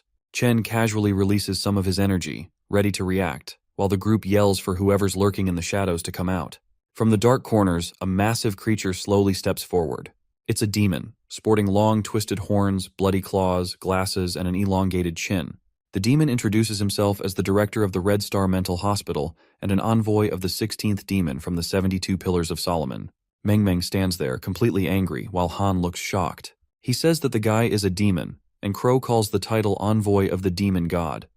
The demon, acting all smug, tells them not to bother pretending to be calm because their only fate is becoming sacrifices for his master. He then eyes Meng Meng, saying if she's willing to bear his master's children and serve loyally, maybe he'll spare her life. Dreamy Girl instantly replies, yelling that the demon can dream on if he thinks she's going to bear an ugly demon kid for his master. The protagonist, ready to stand premiumly on business, steps forward and taunts the demon. He points out that this low-level demon, who used to be human, is being awfully cocky. If the demon really has the guts, he should stop with the speeches and actually show some power. Chen Bai's hands ignite in purple flames as his claws come out, ready to fight. The demon calls the mandem clueless for not understanding the real power he got from his master. As he raises his arms, he roars real heavily, and suddenly the whole room feels like it's closing in. A heavy, terrifying aura spreads everywhere, making everyone feel crushed. Even Chen Bai and the others start to struggle, the weight pressing them down hard. Han Xiao grabs his head, trying to figure out what's going on. It feels like his brain is going to blow up soon. Meng Meng freaks out, rushing over to Chen Bai while holding her face in pain and agony, and feeling blood dripping from him. Chen adjusts himself, thinking fast. He knows exactly what they're dealing with, a psychic-type demon. Just his luck, he hates these the most. The kind that uses mental pressure to mess with you non-stop. Chen Bai's got decent psychic power, but no actual psychic abilities to fight back with. Dragging this fight out? Definitely a bad idea, but he sure has to wrap this up fast. Chen doesn't waste time, he charges straight at the demon, his energy flaring up. He dodges the demon's attack and slams his fist right into the demon's gut, making the creature hunch over in pain. But the demon isn't fazed. Instead, it exhales this crazy black and red fire that spreads out across the room like wildfire. Chen quickly activates his shield to block it, stepping back just in time. That would have been hell, literally, a demon in red flames. The demon, still standing but clearly annoyed, mocks Chen, saying that it's a pity how strong he is and how much he can resist, but he won't last long against his Amaterasu jutsu. He's all smug, acting like the hellfire and psychic pressure will wear Chen Bai down until he collapses. And as Chen Bai's vision starts to blur, and his head pounds from the mental strain, the demon gets even cockier. He's yelling about how there's no way out, no escape, and he wants them to squirm in fear. But then, out of nowhere, Han starts laughing. Loud and confident. He stands up straight, grinning like he's not feeling any pressure at all anymore. Crow looks around, confused, realizing the heavy, crushing feeling is gone. It's like the air has cleared. Meng Meng, still confused, watches the kid casually touch his head, acting like nothing happened. It seems like by releasing just a bit of his psychic power, he can cancel out the demon's pressure. Turns out he had it in him all along, but it just kicked in now. Better late than never. The demon stands at the end of the corridor, eyeing the boy with so much annoyance for treating his psychic power like it's a level 1 Tetris game. He recognizes him as a descendant of the Han family, a bloodline connected to his master. But that doesn't faze him. He's confident that even with Han resisting the psychic pressure thanks to his blood, the hellfire would still turn him into ashes. Han Xiao just steps forward and mocks the demon. He calls him out, basically asking him why he would want to kill his master's own blood since he's as loyal as his lapdog. He adds that his master might turn him into demon soup for that. The demon just laughs, saying that Han is nothing but someone who wants to betray his master. He thinks killing him would actually not even get him a nice reward. So the demon leans back, starting to gather a massive ball of flame in his chest, ready to unleash hellfire. The group doesn't wait for an invitation. They charge at him, with Crow leading the way, shouting that they need to stop him before he can unleash the fire. But just as they're about to reach him, the demon sneezes instead. Talk about being super anticlimactic. Everyone stops in their tracks, staring in disbelief. Crow mocks the demon dude, asking him if he's caught a little cold. Han, standing next to Dream Girl, tilts his head, asking if this is some weird new attack. The protagonist, hands on his hips, smiles casually, saying that it took a little longer to take effect than expected. He compliments the demon's constitution, saying it's not bad for a lower demon. The demon starts coughing uncontrollably, struggling to speak as he demands to know what Chen did to him. Chen walks up, getting real close, and calmly explains that it's just a skill he used. It makes enemies sneeze constantly, but he's upgraded it recently. The skill is now called flu and lung infection. The system screen pops up, revealing the skill description to be flu, skill evolution, lung infection. Apparently, once the skill hits a target, it takes anywhere from 1 second to 10 minutes to kick in, depending on how strong the enemy is. The demon is furious, coughing harder, cursing, and shouting that it's impossible for him to get sick. But the system isn't done yet. The description continues, explaining the second phase. If the target's constitution drops below half, recovery abilities will plummet to less than 90%. Focus becomes nearly impossible, and they'll get hit with 5 to 10 more disease-related debuffs. Breathing will start to fail too. The demon's face twists in disbelief, realizing he's not just sneezing, he's in big trouble. The protagonist watches the demon stumble around, barely able to stay upright, leaning on the walls and struggling to breathe. The creature keeps mumbling about how it's on a higher level, how this shouldn't be happening. But then the system pops up with the final nail in the coffin. Third phase, loss of the ability to breathe. The demon collapses, gasping for air, its body trembling as it slowly suffocates. The protagonist stands over the demon, feeling pretty pleased with himself. He thinks it was worth all those virus points he used. The system lets everyone know that they've defeated the dungeon boss, Zhao Changlin, and earned 30,000 experience points based on their contributions to the battle. Chen turns to see the group of students, all huddled together, shaking and covering their mouths like they're terrified of catching something. He's confused for a second until Han mutters that they're trying not to breathe because of the virus. Meng Meng adds that she doesn't want to catch a cold, while Crow just stands there looking anxious, even though he's got a gas mask on. Chen reassures them, saying they won't get sick unless he releases the virus. Everyone relaxes, and Crow even pulls off his mask, finally calming down. Meng Meng flops down on the ground, looking exhausted but relieved, praising Chen's crazy ability. Han praises him very cringely, showing that he's super impressed. But their leader waves off the compliments, saying this only works on demons with weak bodies, and not every monster needs to breathe. Then he turns to Han and asks about the progress on his exclusive mission. Han checks his system window, confused why it isn't over yet. Chen figures the mission clue is still hidden somewhere in the dungeon and tells everyone to search for it. As they start looking, Chen casually mentions he plans to upload the dungeon cleanup video. He asks if anyone wants to show their face and get famous. Crow immediately throws his mask back on, asking Chen to hide their faces. Meng Meng quickly agrees, not wanting to be recognized either. Han, still focused on his task, tells them to chill out and check what loot the boss dropped before helping him find the clue. Not long after, Chen uploads the video. It's titled, The Evolved Bai Clears Nightmare Dungeon Red Star Psychiatric Hospital with team members Meng Meng, Han Wang, and Crow. The video, which costs 5 copper coins to view, quickly spreads online. Song Ziqiang and her bodyguard get the notification and rush to watch it, along with tons of other awakened ones curious to see the diseased demon showdown. In a hotel room on the 15th floor in Jiangcheng, the group is watching a video of Chen Bai cleaning out the hospital dungeon. Zhang stands behind the sofa, while Wei is sitting in front. Zhang says he recognizes those white claws. Even though the person's face is hidden, the white figure in the video is definitely Chen Bai. Wei crosses her arms, annoyed, waiting for someone else to say something. The man with glasses nervously speaks up, trying to defend his earlier claim that the protagonist wasn't at the hotel. He admits that maybe it's him in the video, but all it proves is that Chen has strong combat skills, nothing more. Zhang Luoping agrees, but says this makes things even scarier. He suggests that Chen Bai could be using everyone who goes to his base, draining them to make himself stronger. That would explain his crazy strength. Wei gets up too, clearly fed up. She says it's obvious that Li Feng and Chen Bai don't get along.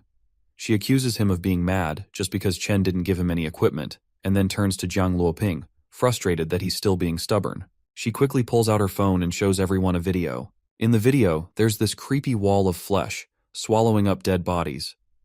Zhang's smug expression drops immediately. He's clearly freaked out, asking what kind of monster this is. Wei explains that Song Ge sent her this recording, and she insists they all watch it together. The video continues, showing Song Ge talking about the wall of flesh. He explains that it's part of the settlement's defense system, and only eats dead bodies. He teases Xu Wei a bit, asking if she's scared because she's been curious about the settlement. Then, her friend gives more details about the place. The base of the mountain is packed with people, and anyone can stay there for a small fee, but troublemakers get dealt with harshly. The slopes are where relatives and trusted folks live, and the villas at the top are safe but exclusive. Songge keeps teasing her friend about Chen, calling him a pervert, but says Wei might end up at the top soon enough. He finishes by admitting he needs to level up his strength, because even if they all team up, they're still not strong enough to handle the protagonist.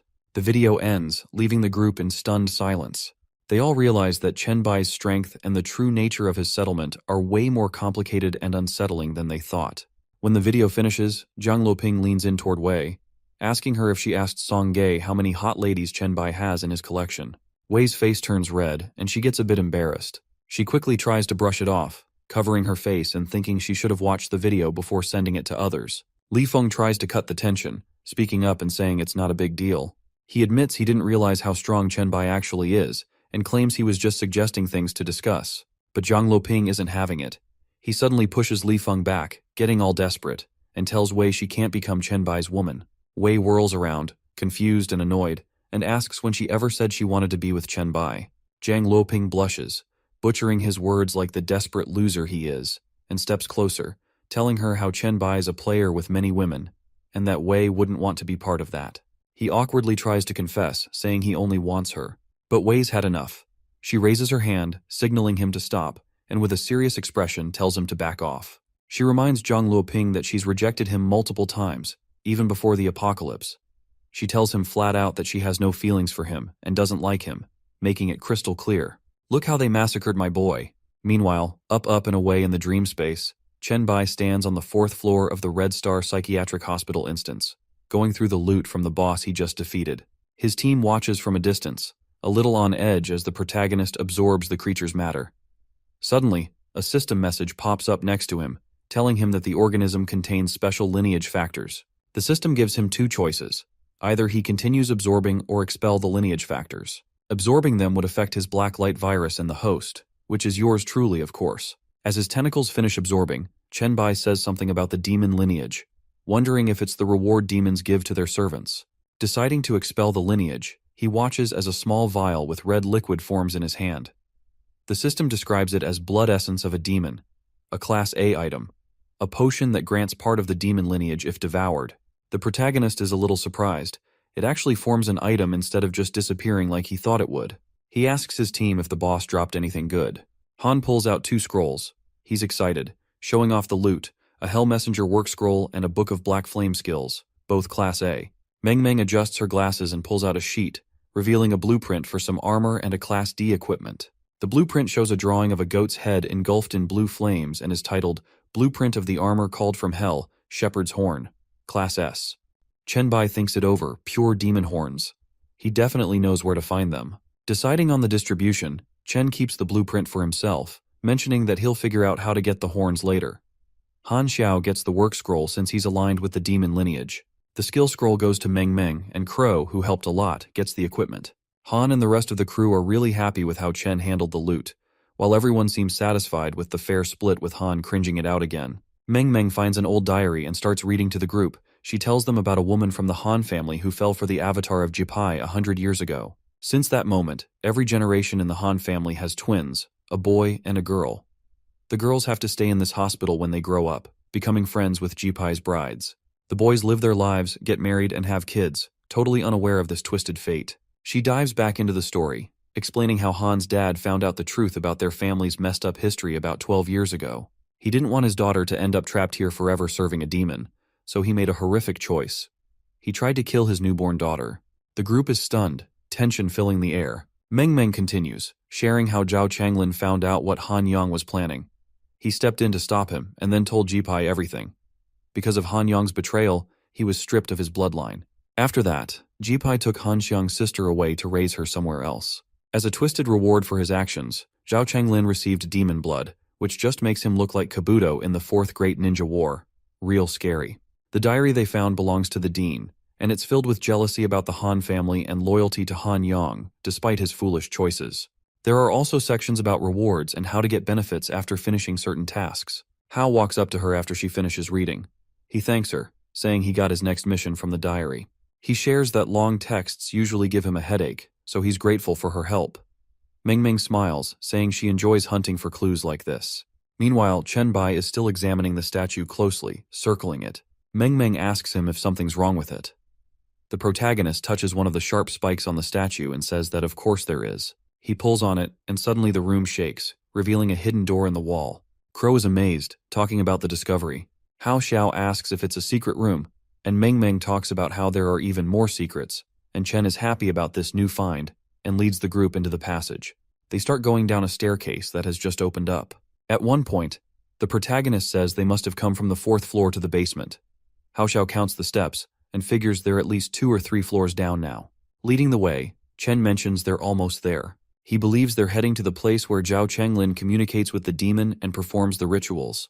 They finally reach a double door. When they open it, they see a strange circle of upside-down crosses and mystical writings on the floor.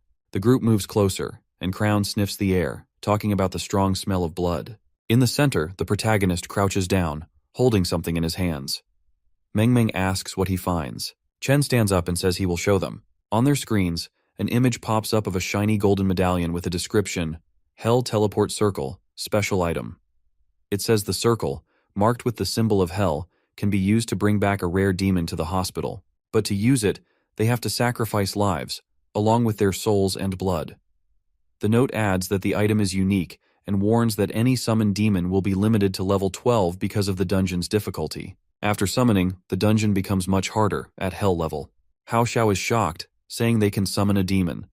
Crown stares wide-eyed, realizing there is a level restriction. Meng Meng, on the other hand, is excited. She smiles and asks if they can summon the demon and then kill it. Wouldn't that be a huge win? But behind her, Crown shakes his head, worried. Chen Bai looks at her and asks what level she is. He is level 8. The others say that they are level 5, 4, or almost at 4. Chen makes a slicing motion with his hand and points out that summoning that demon would mean instant death for them. With levels below 10, no profession and no equipment, they really don't stand a chance against a level 12 demon. Hao Xiao asks if Chen Bai is there, referring him as Emperor Bai. Chen Bai humbly guides him by the shoulders and says even he can't make it happen. The gap between a demon and a weak-blooded demon is huge, and they need to know that.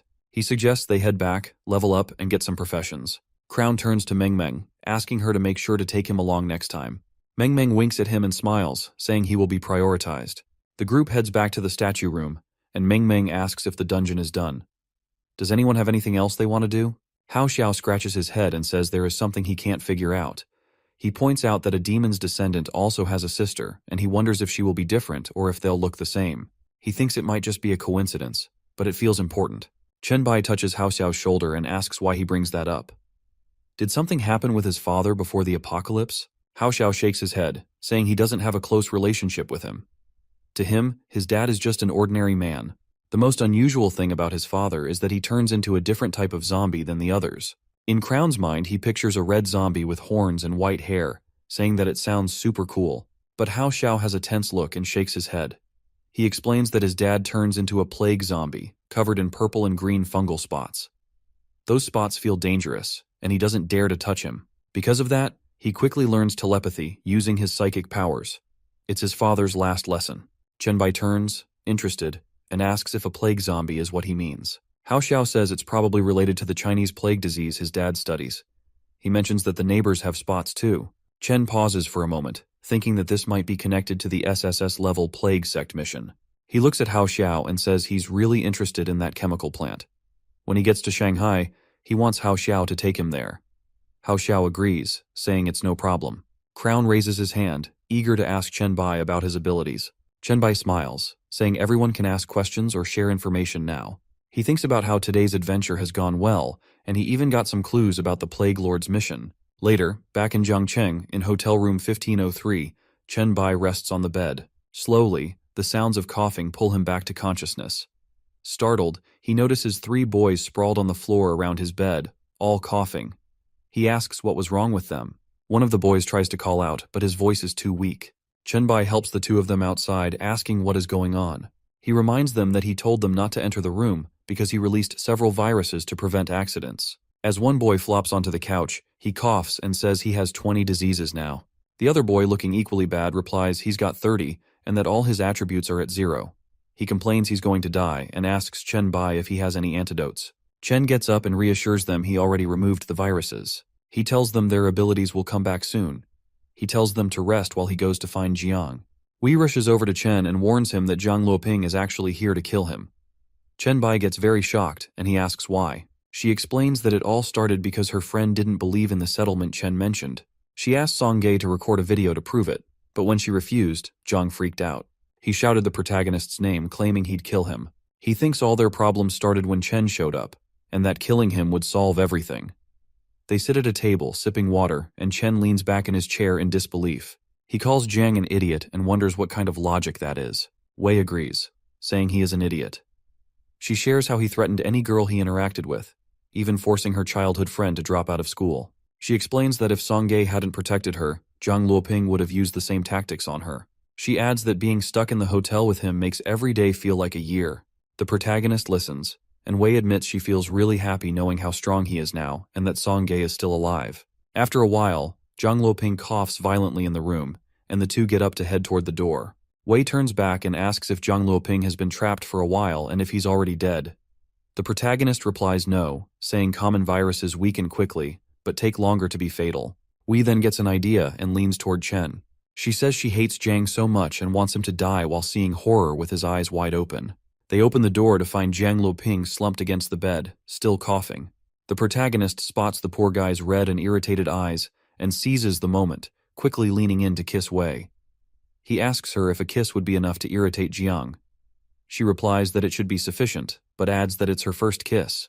Look how they massacred my boy for the 2nd time. 2 days later in Wuchang, Chen Bai is bouncing between tree branches in the forest outside the city when Song Ziqiang calls him up. He answers and asks what's up. Sitting in her office chair, Song Ziqiang reports that they've picked up Wei Shiwei and the others along the river road and are on their way back. The protagonist congratulates them, appreciating the update. Then, Song Ziqiang adds, there's something else. She tells him that people on the Evolved forum have been buzzing about a mysterious chat group full of experts. Rumors are flying that Chen Bai is the owner of this group, which consists of pioneers who awakened their abilities before the apocalypse. Chen Bai pauses on a branch, thinking about the chat group. He confirms it, saying it's chat group 001. He reminds her about the post he asked her to promote before the apocalypse. Song Ziqiang smiles, excited about how many experts are in the group and how they'll be a great asset in the future. She then asks how to deal with the posts on the forum discussing chat group 001. Chen Bai jumps down to the ground and reassures her that she doesn't need to worry about it for now. He plans to check out the posts first and then make a decision. He tells her to send him the titles of the most discussed posts. She quickly responds, saying that she'd do that right away. When she sends the titles, there's also a mention from the owner of chat group 002, suggesting that chat group 001 was likely created before the judgment. As Chen Bai reads through the messages, he thinks it's time to make chat group 001 famous. He realizes this could boost their influence and deterrent power while giving the group members a sense of unity. It'll also make it easier to recruit specialists for the group in the future. As Chen Bai walks a bit more, the once green and lively place around him turns dry and lifeless. Soon, the forest is nothing but dead trees and bones scattered everywhere. The sky turns red, and a message shows up, warning him that he has entered the secret dungeon called the Village of the Demon Worshippers. Chen Bai thinks to himself that this is the spot he has been searching for. He remembers this is the secret dungeon where, in his previous life, he got the mission to transfer to the S-rank Demon Hunter class. A list of tasks pops up in front of him. First, he needs to stop the villagers from summoning the demon. Then, he has to kill all the corrupted villagers, which is marked as difficulty C. Finally, the toughest part. Defeat both the summoned demon and the remaining villagers, marked as difficulty S. Flashback time, Chen remembers how, in the past, a shady-looking dude named Chen Yiqiang once suggested taking the easy route. The plan was to clear task 2, then leave the dungeon and fairly divide the loot among the team. Those who didn't win any gear would get paid in gold coins instead. Yiqiang always treated his people well, or so it seemed. Chen Bai remembers how he trusted Yiqiang back then just to make some quick gold, and ended up joining his team in this very same dungeon. But what he didn't know was that Yiqiang had other plans. Yiqiang purposely messed up, letting the villagers summon the demon, but he made sure his team stayed safe by leaving the fight area. Yiqiang's real goal was to use Chen Bai and the others as bait to weaken the demon. He threw a spear at them, telling them the only way to survive was to weaken the demon to a level that pleased him. It was then that everyone realized they had been tricked. Yiqiang had already locked down the battlefield and trapped them in. He didn't hold back, and wiped out anyone who tried to make a run for it. He had gathered a group of nearly 100, all made up of solo players or small groups, all just trying to survive, and he betrayed every single one of them. No one manages to pull together a proper defense in time. Once they realize there's no way out, the survivors have no choice but to turn and face the demon, hanging on to the slim hope they might survive. But that hope quickly fades as they all turn demon lunch one by one. Only after everyone is down does Brother Chang lead his team to attack the worn-out demon. What Big Brother Chang doesn't know is that Chen Bai is still alive. Knowing that staying would mean death, Chen Bai sneaks away during the fight, heading to the edge of the battle. He tries to use the trick that completing the first 2 tasks lets you escape from the edge of the secret realm. Just as he's about to exit though, Brother Chang's team finishes off the demon and starts rolling for loot. Since Chen Bai is still part of the group, he gets included in the roll. To his surprise, he ends up winning the Demon Hunter Scroll, an S-rank item. Ironically, the system they use to cheat others backfires on them, costing them the best reward. Karma in the end has the last laugh. Joker too, though. Afterward, Brother Chang goes on a wild hunt for Chen Bai, forcing him to run away from Wu Chang and find a new place to hide. Now back in the present, Chen thinks it's a shame he couldn't see the look on Yiqiang's face when that happened. He continues on his way, only to stop suddenly when he notices a corpse on the ground. It's a dead, corrupted villager, making him pause and think that someone else must be in the secret realm. He reassures himself that, before Yiqiang kills the demon and clears the secret realm for the first time in his previous life, there should still be around 2 months left, so there's no rush. But still, he wonders, who could have found this place so early? Meanwhile, in the village's central square within the secret dungeon, others are battling zombies, spearing them down. A message pops up saying Task 2 is complete, and experience points have been awarded. They figure out they can leave the secret dungeon from the edge of the village. One of them says Zhang Long was right all along. Task 2 is done, so they can bounce. The crew decides to head out, planning to come back another time to deal with the boss. As they get ready to go, one dude freaks out and says someone's coming. It's Chen Bai strolling towards them, all casual, asking if they're really leaving and if he can take on the boss. One guy tells him sure, which makes Chen realize, oh wow, it's Brother Chang. He's surprised they found this dungeon so early. One of them throws out a warning about the level 11 demon boss. Chen gives him a quick thanks and watches them walk away. Then, out comes this huge demon, all muscles and horns, roaring like he's in charge, talking trash like Chen's already dead meat. Chen just stands there for a second, thinking about how long it's been since he's fought a small-time demon like this. Usually he wipes them out in packs. The demon's all fired up, calling Chen names, but before it can even finish, Chen is already slicing it up like it's nothing. Neon bruises pop up on the demon, and it barely knows what hit it. Chen's just chilling, thinking back on his years as a demon hunter in his past life, knowing he's taken out so many low-level demons that their moves are like a boring routine. He knows exactly where to strike, and the demon drops. Chen feels pretty good, thinking he's still got it. Meanwhile, Brother Chang's group is losing it. They get 5,000 experience and a cool instant kill item for just being there, and they're shocked. One guy is so confused, asking if Chen somehow absorbed the demon's body. Xiang tells them to check it out. They all head back to where the protagonist is standing, and he notices them coming. He turns around, asking if they're back because they want some of the loot. Chang laughs and opens his arms wide, acting all friendly, saying something about getting lost during his last run and forgetting the way back. Chen Bai, keeping a serious face, thinks to himself how smooth Chang is at playing things off. But deep down, Chen Bai already knows Yiqiang's true colors. Chen picks up some of the loot he scored, casually listing off the good stuff, like a B-level demon lineage potion, an A-level one, and even a super rare S-level demon hunter mission scroll. He's teasing a bit, wondering if Yiqiang isn't even a little tempted by all these goodies. One of Yiqiang's guys isn't looking too happy as he hands over some vials with red liquid, grumbling about how these are the lineage potions everyone just got. Yiqiang turns to Chen Bai, saying he'd be lying if he said he didn't want them. But he plays it cool, saying that since Chen completed the task, the loot is rightfully his. Chen takes the vials and agrees, but he knows they didn't come back just to say congrats. He asks straight up what Brother Chang really wants. Yiqiang, still keeping that laid-back vibe, says it's no big deal, just want to make friends and maybe ask where Chen Bai lives. He claims he's been clearing out the western suburbs of Wuchang and wouldn't want to accidentally step into Chen's territory. Chen's expression stays serious as he thinks this through. The western suburbs? That's where Meng Meng lives, near the sports complex. Chang might be acting polite, but he's definitely fishing for info about what Chen's up to. Chen tells him not to worry, saying his base is in Jiangcheng, and all he knows about Wuchang's western suburbs is that there's a sports complex there. But in his head, he's trying to figure out what Brother Chang's crew is really up to near Meng Meng's place. Yiqiang responds, saying they just cleared the sports complex a few days ago and are working on the surrounding area now. He throws out the idea of being friends and helping each other out. Chen Bai, still serious, is thinking hard now. If they've already cleared the sports complex, it's all starting to make sense. These guys aren't just clearing. They're using it as an excuse to take over and wipe people out. No wonder no one came to help Meng Meng in his past life. She was probably taken out by these very people in the name of clearing. A notification pops up for Chen Bai, letting him know Meng Meng has sent a message. He quickly checks it. Meng Meng is scared, saying a bunch of evolved people just showed up in her neighborhood going door to door. She thinks they'll find her soon. Chen replies, telling her not to let them in and that he'll get there as fast as he can. Chen Bai sighs and starts releasing his tentacle aura. Yiqiang, seeing this, freaks out, stepping back in fear, asking what Chen's planning to do. But before he can say anything more, Chen curses and throws his tentacles at the young man, capturing him. He activates his evolution devour and memory reading powers, wrapping Yiqiang up in a cocoon. As Chiang's body is halfway absorbed, Chen tries to piece together the guy's memories, but they're all over the place. He can't figure out the exact location of the animal effect or where the sports complex is. Once he fully consumes Chiang's body, Chen looks at the rest of the group, now shaking in fear, and realizes he needs one of them alive to guide him. He figures the guy who warned him about the boss earlier might know something useful. Meanwhile, over in the western suburbs, in Building 16, Meng Meng's huddled in her room, gripping a baseball bat tightly. Someone is banging on her door, yelling for her to open up.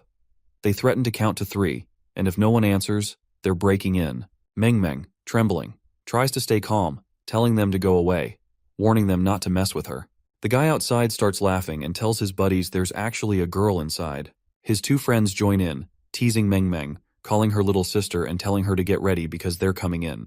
Meng Meng, scared but trying to stay brave, yells at them to leave. Her voice suddenly bursts with a strange energy, echoing through the room and hitting the men's ears like a shockwave. They scream as blood pours from their ears, and Meng Meng, weakened, drops the bat and falls to the floor. She coughs, her hand shaking as she touches her forehead, clearly terrified and exhausted from the effort. Blood trickles from Meng Meng's mouth, and she's struggling to breathe, thinking how her ability still drains her body too much. The mental attack only lasted a second, but it wrecked her throat and zapped most of her energy. She tries to reassure herself that with her mental strength, those guys must be knocked out cold now. Outside, the 3 attackers are unconscious, lying in a pool of blood, but one of them, right before passing out, manages to call for backup. He sends a desperate message to his crew, telling them about the girl with mental powers and urging them to come to the 12th floor of Building 16. He warns that his team is done for, and though she's strong, her mental attacks have drained her, leaving her vulnerable. 10 minutes later, the banging starts up again. Meng Meng, still breathing heavily, hears it and feels dread creep in. Her thoughts darken as she realizes more of them have come, and she's too weak to keep fighting much longer. The door suddenly crashes open, and a group of men walk in, mocking her. They're sleazy, talking about how she looks tired and sweaty, teasing her about not screaming this time, throwing disgusting lines her way. Meng Meng, barely able to move, crawls along the wall, knowing she's got just enough strength left for one last attack. She thinks to herself that she'll make them all pay, planning to unleash hellfire. Summoning what's left of her power, she engulfs them in purple flames, watching as they burn. But the effort takes everything out of her, and she collapses on the floor, gasping for breath, exhausted beyond measure. She remembers what her master said about how the 4 attributes, her powers, need to be balanced, and now she sees firsthand that relying too much on one isn't good. Just as she's down, another group of men enters the room. They spot her lying there, looking completely done for, and start taunting her. They give her a sick choice, kneel and beg, or die. But even with nothing left, Meng Meng's spirit refuses to break. She's determined to fight until the very last second. The guys are closing in, laughing and saying she must have already chosen death. They call for their buddies to join in and start grabbing her by her hair and arms, making snarky comments about how tough she is. As she struggles, Meng Meng cries out for help in her mind, wishing someone would save her. Just when it seems like it's time to see her game over screen, Chen Bai bursts through the window with perfect timing, like Superman ready to rescue Lois Lane. He kicks one guy right in the face, knocking him down, and then takes out another before grabbing Meng Meng and pulling her to safety, tossing the attackers aside like they're a pile of smelly trash. Meng Meng looks up at him, feeling so much relief as she manages to say he's finally here. She feels bad for letting him down, talking about how she almost didn't make it. But Chen Bai quickly reassures her, telling her it's not her fault and that she did great. He tells her to rest and that he'll take care of the rest. He looks up to them clearly pissed off and says that anyone who messes with his precious disciples won't be leaving this place alive. Chen Bai gently lays Meng Meng down on the sofa, but just when he thinks things might calm down, more armed thugs rush in. They're all pumped up, yelling about reinforcements and ready to attack. Chen doesn't waste any time. He leaps into action, taking them down with swift strikes from his claw and hammer. After knocking a few guys out, he looks around, wondering if there's anyone left to come through the door. Then he hears Meng Meng's shaky voice from the sofa, all sweaty and scared, saying she's still fighting. Chen immediately crouches down next to her, concern written all over his face. He realizes she's overwhelmed, her head pounding and her mind playing tricks on her. Meng Meng reaches out, asking where he is. Chen takes her hand, reassuring her that he's right there. He strokes her head gently, trying to calm her nerves. Just then, another thug barges in, swinging an axe, but Chen is quick. He impales the guy with a tentacle, lifting him up to the ceiling like a gruesome trophy. He tells Meng Meng not to worry, promising to protect her. As more thugs come in, they meet the same fate, taken down before they even get a chance to swing. Chen stays close to Meng Meng, determined to keep her safe. An hour passes, and now she's resting with her head in his lap. He looks down at her, thinking she seems a lot better now. The room is a mess with bodies, and just when he's feeling somewhat at ease, he notices someone approaching the door. A young man walks in and calls out to him. Chen strokes Meng Meng's head gently and asks if that means they've wiped out all of Chen Yichang's forces. The young man kneels, confirming that they followed Chen's plan and took out all of Yichang's trusted followers and core members. Curious, Chen asks if that means the young man has any followers left. The dude stammers that he doesn't have any trusted followers or core members, just a wife and kids. He explains he was forced to join the jerk due to his A-class detection talent, True Vision, which Yichang used to blackmail him into submission. If he hadn't been so talented, his family might have faced a fate similar to his neighbors and friends. The protagonist takes a moment to process everything. He reassures the young man, saying he understands his situation and appreciates the warning about the boss. He gently offers him the chance to join him in Jiangcheng, but it's clear he won't force anyone to do anything they don't want to. The young man stutters at first, but then he quickly agrees, mentioning that he was just hesitant because of all the people still trapped under Chen Yichang's control. Chen opens the window of his warehouse, looking out at the chaos outside. He says he can help those people, but it might get tricky if there are too many to bring to Jiangcheng all at once. He suggests the young man stay in Wuchang for now to stabilize things and hands him a potion to help boost his strength. Zhang Long accepts the potion with a grateful smile and thanks our hero repeatedly before heading off to take care of business. With him gone, Meng Meng is still sound asleep on the sofa, looking peaceful. Chen stays close, keeping an eye on her, and then turns his attention to the warehouse, giving the command to open it up. Inside, he sees a mask that looks kind of bummed out. He remembers it looked the same when he picked up the potion for Zhang Long. He realizes that what he placed in the warehouse earlier hasn't mutated yet, but now it contains the profession transfer mission scroll and those demonic bloodlines. Feeling curious, Chen starts to sift through the warehouse. Suddenly, he spots the demonic bloodline potion and notices the mask seems to be fixated on it. He picks up a handful of potions and holds them up, wondering if it wants to consume them. Since those inferior bloodline potions won't do him any good, he decides to see what happens if he feeds them to the mask. With the mask in his hands, he thinks about how even Leto would want this treasure. Maybe if he feeds it, it'll unlock some cool functions. Chen pours the potions into the mask's mouth, watching as it gobbles them up with a glowing smile, clearly enjoying the feast. 5 minutes later, the mask decides to reward Chen Bai in the most profiting way possible, by burping. The protagonist looks all disappointed and says this thing isn't living up to the hype. He talks about how he just fed it a bunch of fancy bloodline potions for a burp. At least it can handle some decent treasures. But then, out of nowhere, the mask barfs up a glob of purple goo, looking either like a small disgusting brain or a big disgusting gum. Chen stares at the mess on the floor, finding it weird that this thing uses the same mouth to eat and poop, and he's bummed that he has to clean that up now. He picks up the small spherical goo and realizes it's not just any old mess. He gets surprised and curious, and he starts feeling excited when a description pops up which is ordinary demonic bloodline essence. Item, potion type. It says this stuff is a purified essence of the demonic bloodline, and it's got stronger effects, but it needs more oomph to use it. Our protagonist sits next to Meng Meng and is holding a red scroll. He says he apparently rushed to help Meng Meng and hasn't even accepted the Demon Hunter mission yet. As he opens the scroll, it shows a special S-class mission for Demon Hunter that can only be unlocked after killing a pure demonic creature. The mission is to enter the abyss, take out 100 lesser demons and 100 fallen demons, and then leave the abyss. He then says he's heading there but won't rush this time, knowing the abyss is dangerous but still full of some real good opportunities.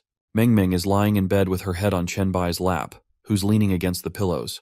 He stores the scroll, and she starts waking up, rubbing her eyes and calling out for him, yelling "Master." She hugs him, and the disease avatar smiles, telling her that he's taken out all the bad guys. Dreamyhead then says she still feels weak in the real world and wants to train more, but he pats her head and tells her that just training won't help much. She needs to focus on the exercises he's given her already. Meng Meng pushes herself up and tells him that she's done all she can, even clearing monsters in her dream world, but can't search for dungeons on her own. Her master smiles and suggests they get back to fighting, promising there are plenty of dungeons to explore once she levels up. With this, Meng Meng jumps out of bed, ready to head to Jiangcheng immediately. Chen Bai grabs her wrist and tells her to hold her horses, reminding her that even if she runs, they won't reach Jiangcheng before next month. He picks her up, making her blush like a fool, then jumps out of the window with her in his arms, telling her to hold on and not open her eyes, and to tap him if the pressure of the wind gets too much for her. He leaps across building walls, then through trees in the mountains outside Wuchang. They finally reach the entrance of a secret village, and Chen Bai places his subordinate on the ground. She follows him, amazed at how quickly the scenery changes, and realizing they're in a secret realm that believes in demons according to the prompt.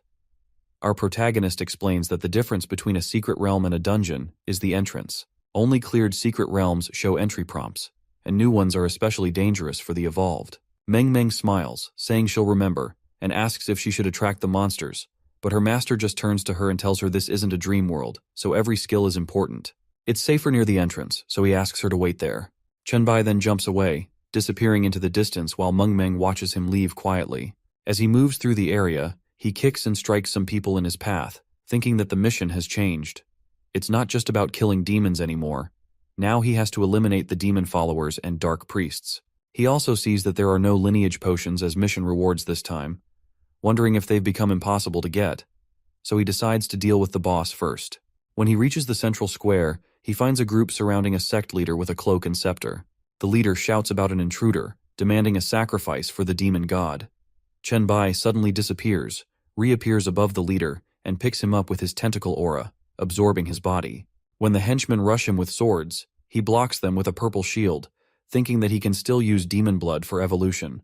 He decides not to hold back, jumping and impaling the remaining demon worshippers with his spikes. Holding one of the bodies up, the disease boss realizes that bosses can indeed separate blood potions, and the quality matches the boss level. Elite monsters can also do this, but regular monsters can't, which makes sense to him. Chen Bai walks back and absorbs every fallen body as he goes, heading toward the village entrance. Meanwhile, Meng Meng is sitting at the entrance, resting her face on her hand, lost in thought. She wonders if her master has already killed the boss, and thinks about all the normal and elite monsters around. She kind of feels a bit left out, realizing she hasn't done anything or gained any experience. Even if Chen brings her to face the boss, she'd be fine with it. Suddenly, Chen Bai appears running and shouts at her to prepare her strongest powers, the most lethal, and fire immediately, reassuring her that even though she's not at full potential, she'll be fine with her mental strength.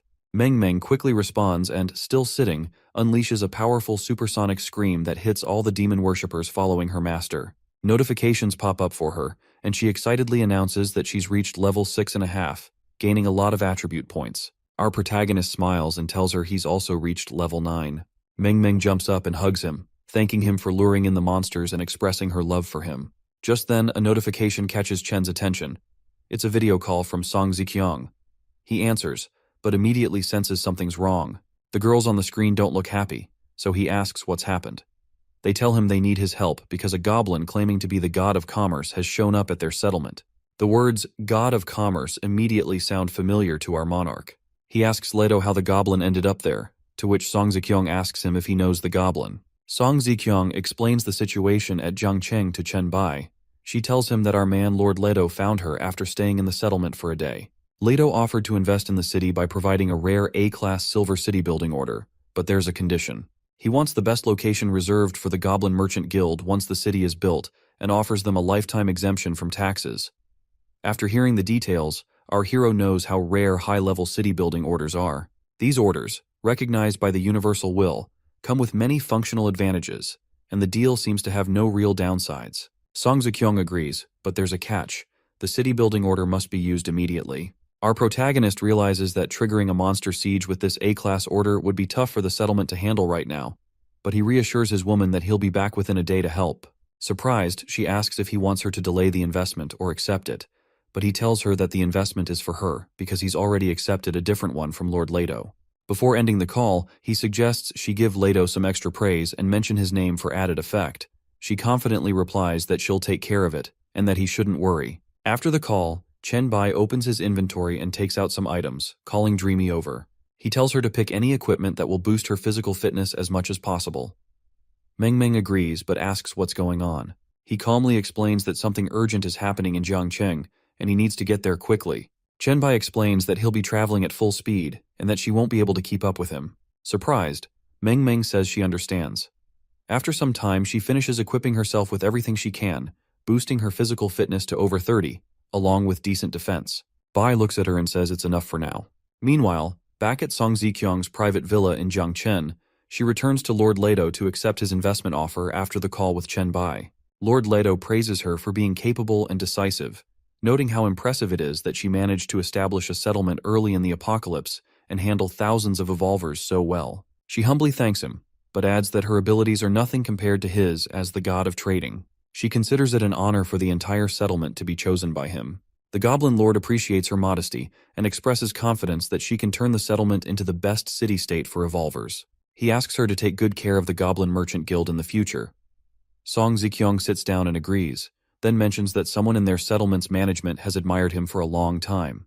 When this person heard about the guild setting up in the city, they stopped their outside exploration and are rushing back to the settlement at full speed. Lord Leto becomes curious about the mysterious person she mentions, wondering who could admire him so much. She reveals that Leto knows the person well. It's our very own Chen Bai, who had recently received an investment from him. He gets very surprised at hearing Bai's name. The mention of our disease lord makes him rethink the original investment and change the difficulty level. Song Ziqiang, confused by this, asks if he's canceling the deal, but instead, Lord Leto pulls out an S-class investment task. He hadn't realized Chen was also a manager in the settlement and believes that for someone like Bai, this higher difficulty is more appropriate. When Song Ziqiang sees the Golden City building order, she's shocked, knowing how valuable an S-class order is. Lord Leto feels confident that if Bai returns in time, they could even handle the monster siege that would follow. Soon, a system notification pops up for Song Ziqiang, offering her the mission. The task is to prepare for a siege where all nearby monsters will be strengthened and attack relentlessly for 5 days. If they withstand the siege, the reward will be the creation of a city within a 10-kilometer radius, recognized by the Universal Will, along with a Golden Grade City building reward.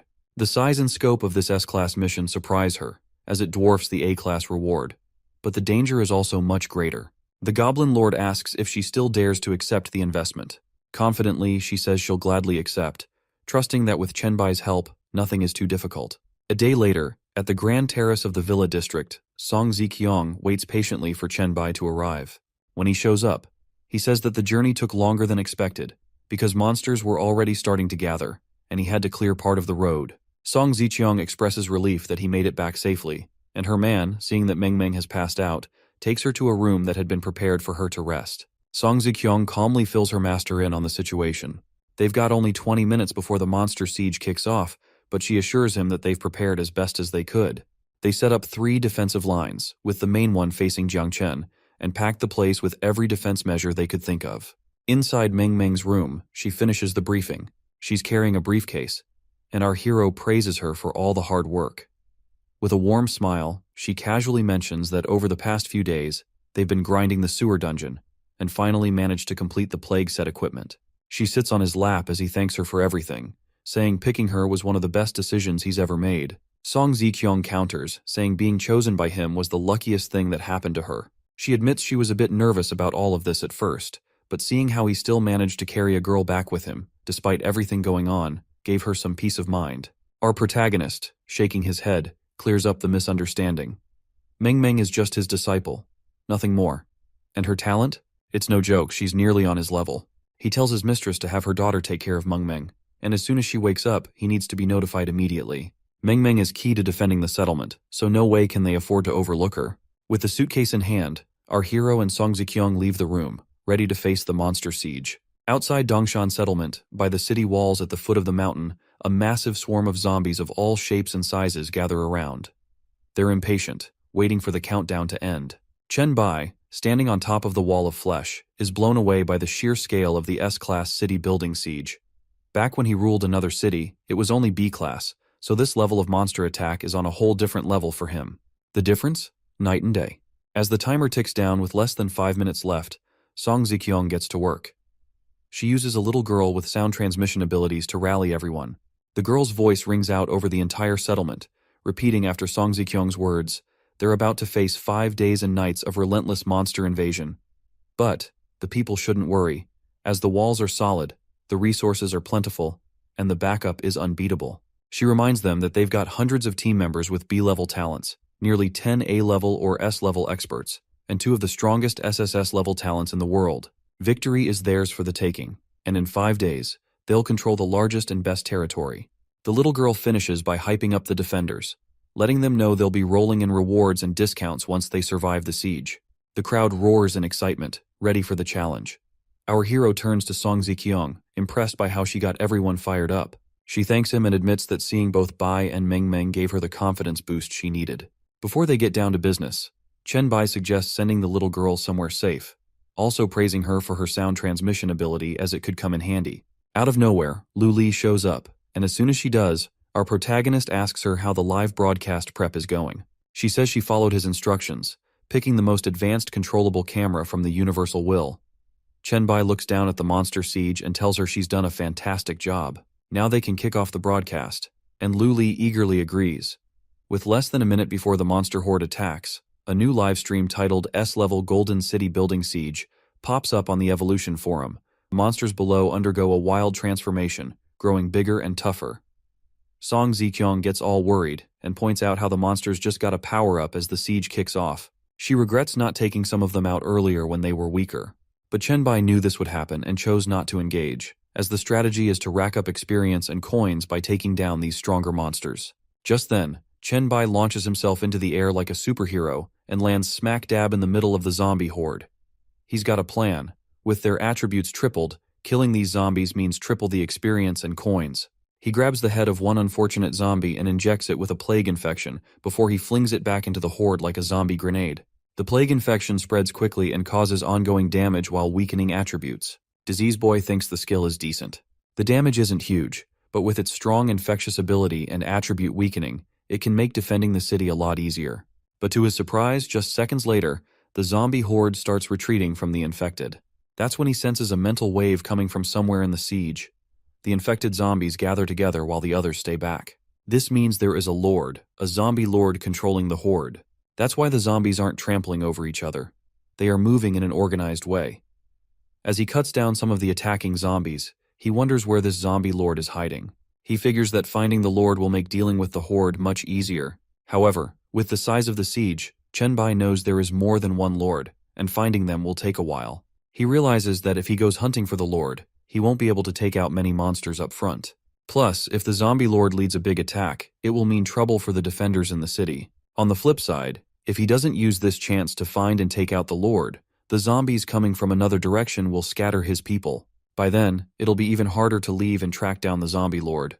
It looks like he really needs Meng Meng's help to sort this mess out. So, as he activates his shield to block an incoming attack, he silently hopes for Meng Meng to wake up soon. Meanwhile, in Meng Meng's room, she slowly opens her eyes. Sitting up, she notices Song Ge, who looks pretty happy to see her awake. Meng Meng looks nervous and asks her who she is and where her master is. She quickly texts Chen Bai to let him know Meng Meng is awake. Dreamy also sends a message to him, saying she's sorry for passing out and making him worry. She says that she got the scoop on what's happening from Song Jae. Anyway, she plans to jump into the dream space right away to help out, and our hero replies that she doesn't have to rush. He adds that he needs her to do something. He's going to describe a type of zombie, and she has to find it in her dream space. When Meng Meng reads his description, she sees it's super detailed. Then, she tells Song Ge she's heading into her dream, so no one should bother her. She is really weirded out that Meng Meng can fall asleep so quickly right after waking up.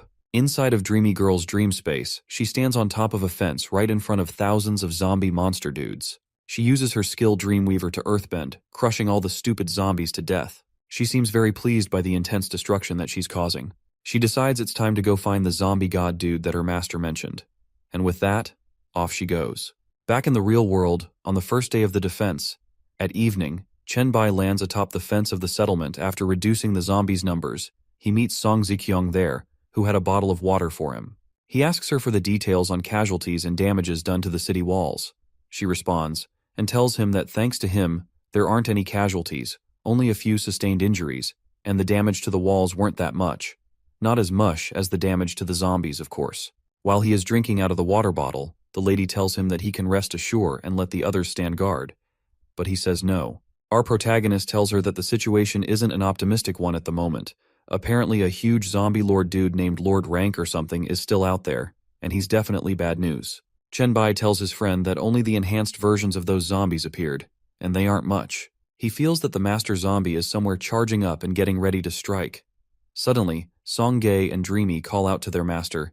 Chen Bai immediately asks Song Ziqiang to tell Lu Li not to livestream there. She immediately tells him that Lu Li had already moved away all the cameras and drones. His reason for this was that Dreamy's ability is a special one, thus he doesn't want anyone to see it. Our virus monarch asks Dreamy if she saw the zombie master, but she says no. Bummer. Although she did sense a few energy fluctuations, each one was pretty deep, so she could only determine the general direction of where it was coming from. She apologizes to her master for not having any locking or tracking skills, but he pats her on the head and tells her not to be sorry about everything, as he knows she's tried her best in finding it. Although she does have some good news, she collects a map from Song Ge and shows her master, telling him that although she didn't find the Lord, she did find some very suspicious zombie gathering spots. Each location has hundreds of special zombies for a reason. She points out at a location near the Jiangchen's farmer's market. There are 200 to 300 2-meter-tall red-eyed fat dudes there. Dongshan Square was filled with some weird zombie dudes with no arms or jaws, and there was a strange crowd of fast zombies crawling on the Riverside TV tower. The shopping streets of Ronghua are filled from end to end with powerful zombies with big arms. Chen Bai identifies these zombies as the Giant Fatty, the Tank, the Predator, and the Whistler. These are all Stage 2 evolved zombies apparently, and would be a pain in the backside to beat considering their numbers. Song Ziqiang says that the zombies actually are planning to take them all out in one swoop, and she asks the monarch what level they are. ADN, he responds, saying that they're all at least a level 10 according to Dreamy's account. Apparently, these zombies are in the thousands, and if they all come at him, the humans have a chance at winning. But Chen-bai knows that the Lord wouldn't play it that way. He would make the zombies ignore him and go after the city instead to massacre inside. If that happens, not more than 10% of them would survive. This alarms all the girls, and Z declares that the zombie lord has to be eliminated immediately. She tells her leader that she's going to check for anyone in the settlement who has tracking powers. But Chen-bai tells her not to worry, as he's already got someone in mind. This person happens to be our very own cringy boy, Han Xiao. He texts Han, asking him if he can trace energy fluctuations and stuff like that. He responds and tells him that mental control is his talent, so tracking energy fluctuations is his thing. Chen-bai tells him that in that case, he would need a favor from him. Han asks him if it related to the live broadcast, which our protagonist confirms, and he explains the situation to him. The next morning, Han Xiao shows up at their settlement very excited and eager to go to work. He says that he didn't expect it to be a huge settlement. The broadcast only shows the walls. He asks our hero if he would be given a villa if he decides to pull up here, and Chen-bai says yes, as there are many empty villas he could choose from on top of the mountain. He pulls off his normal cringy thanks, and Dreamgirl asks what monster they'd attack first, and our hero responds saying that they should go to the Riverside Tower. When they arrive, Chen-bai describes the Whistlers as the zombies that pose the greatest threat to settlements, as they're the only zombies that can ignore city walls. He adds that the Lord would definitely not let them get killed, so it all depended on Han Xiao's performance from then. Dreamy and her master flay away, leaving the sad boy who doesn't know how to fly behind. As they approach the tower, Dreamy gets attacked by the zombies. They're apparently too fast, and she doesn't think she can be fast enough to dodge on time.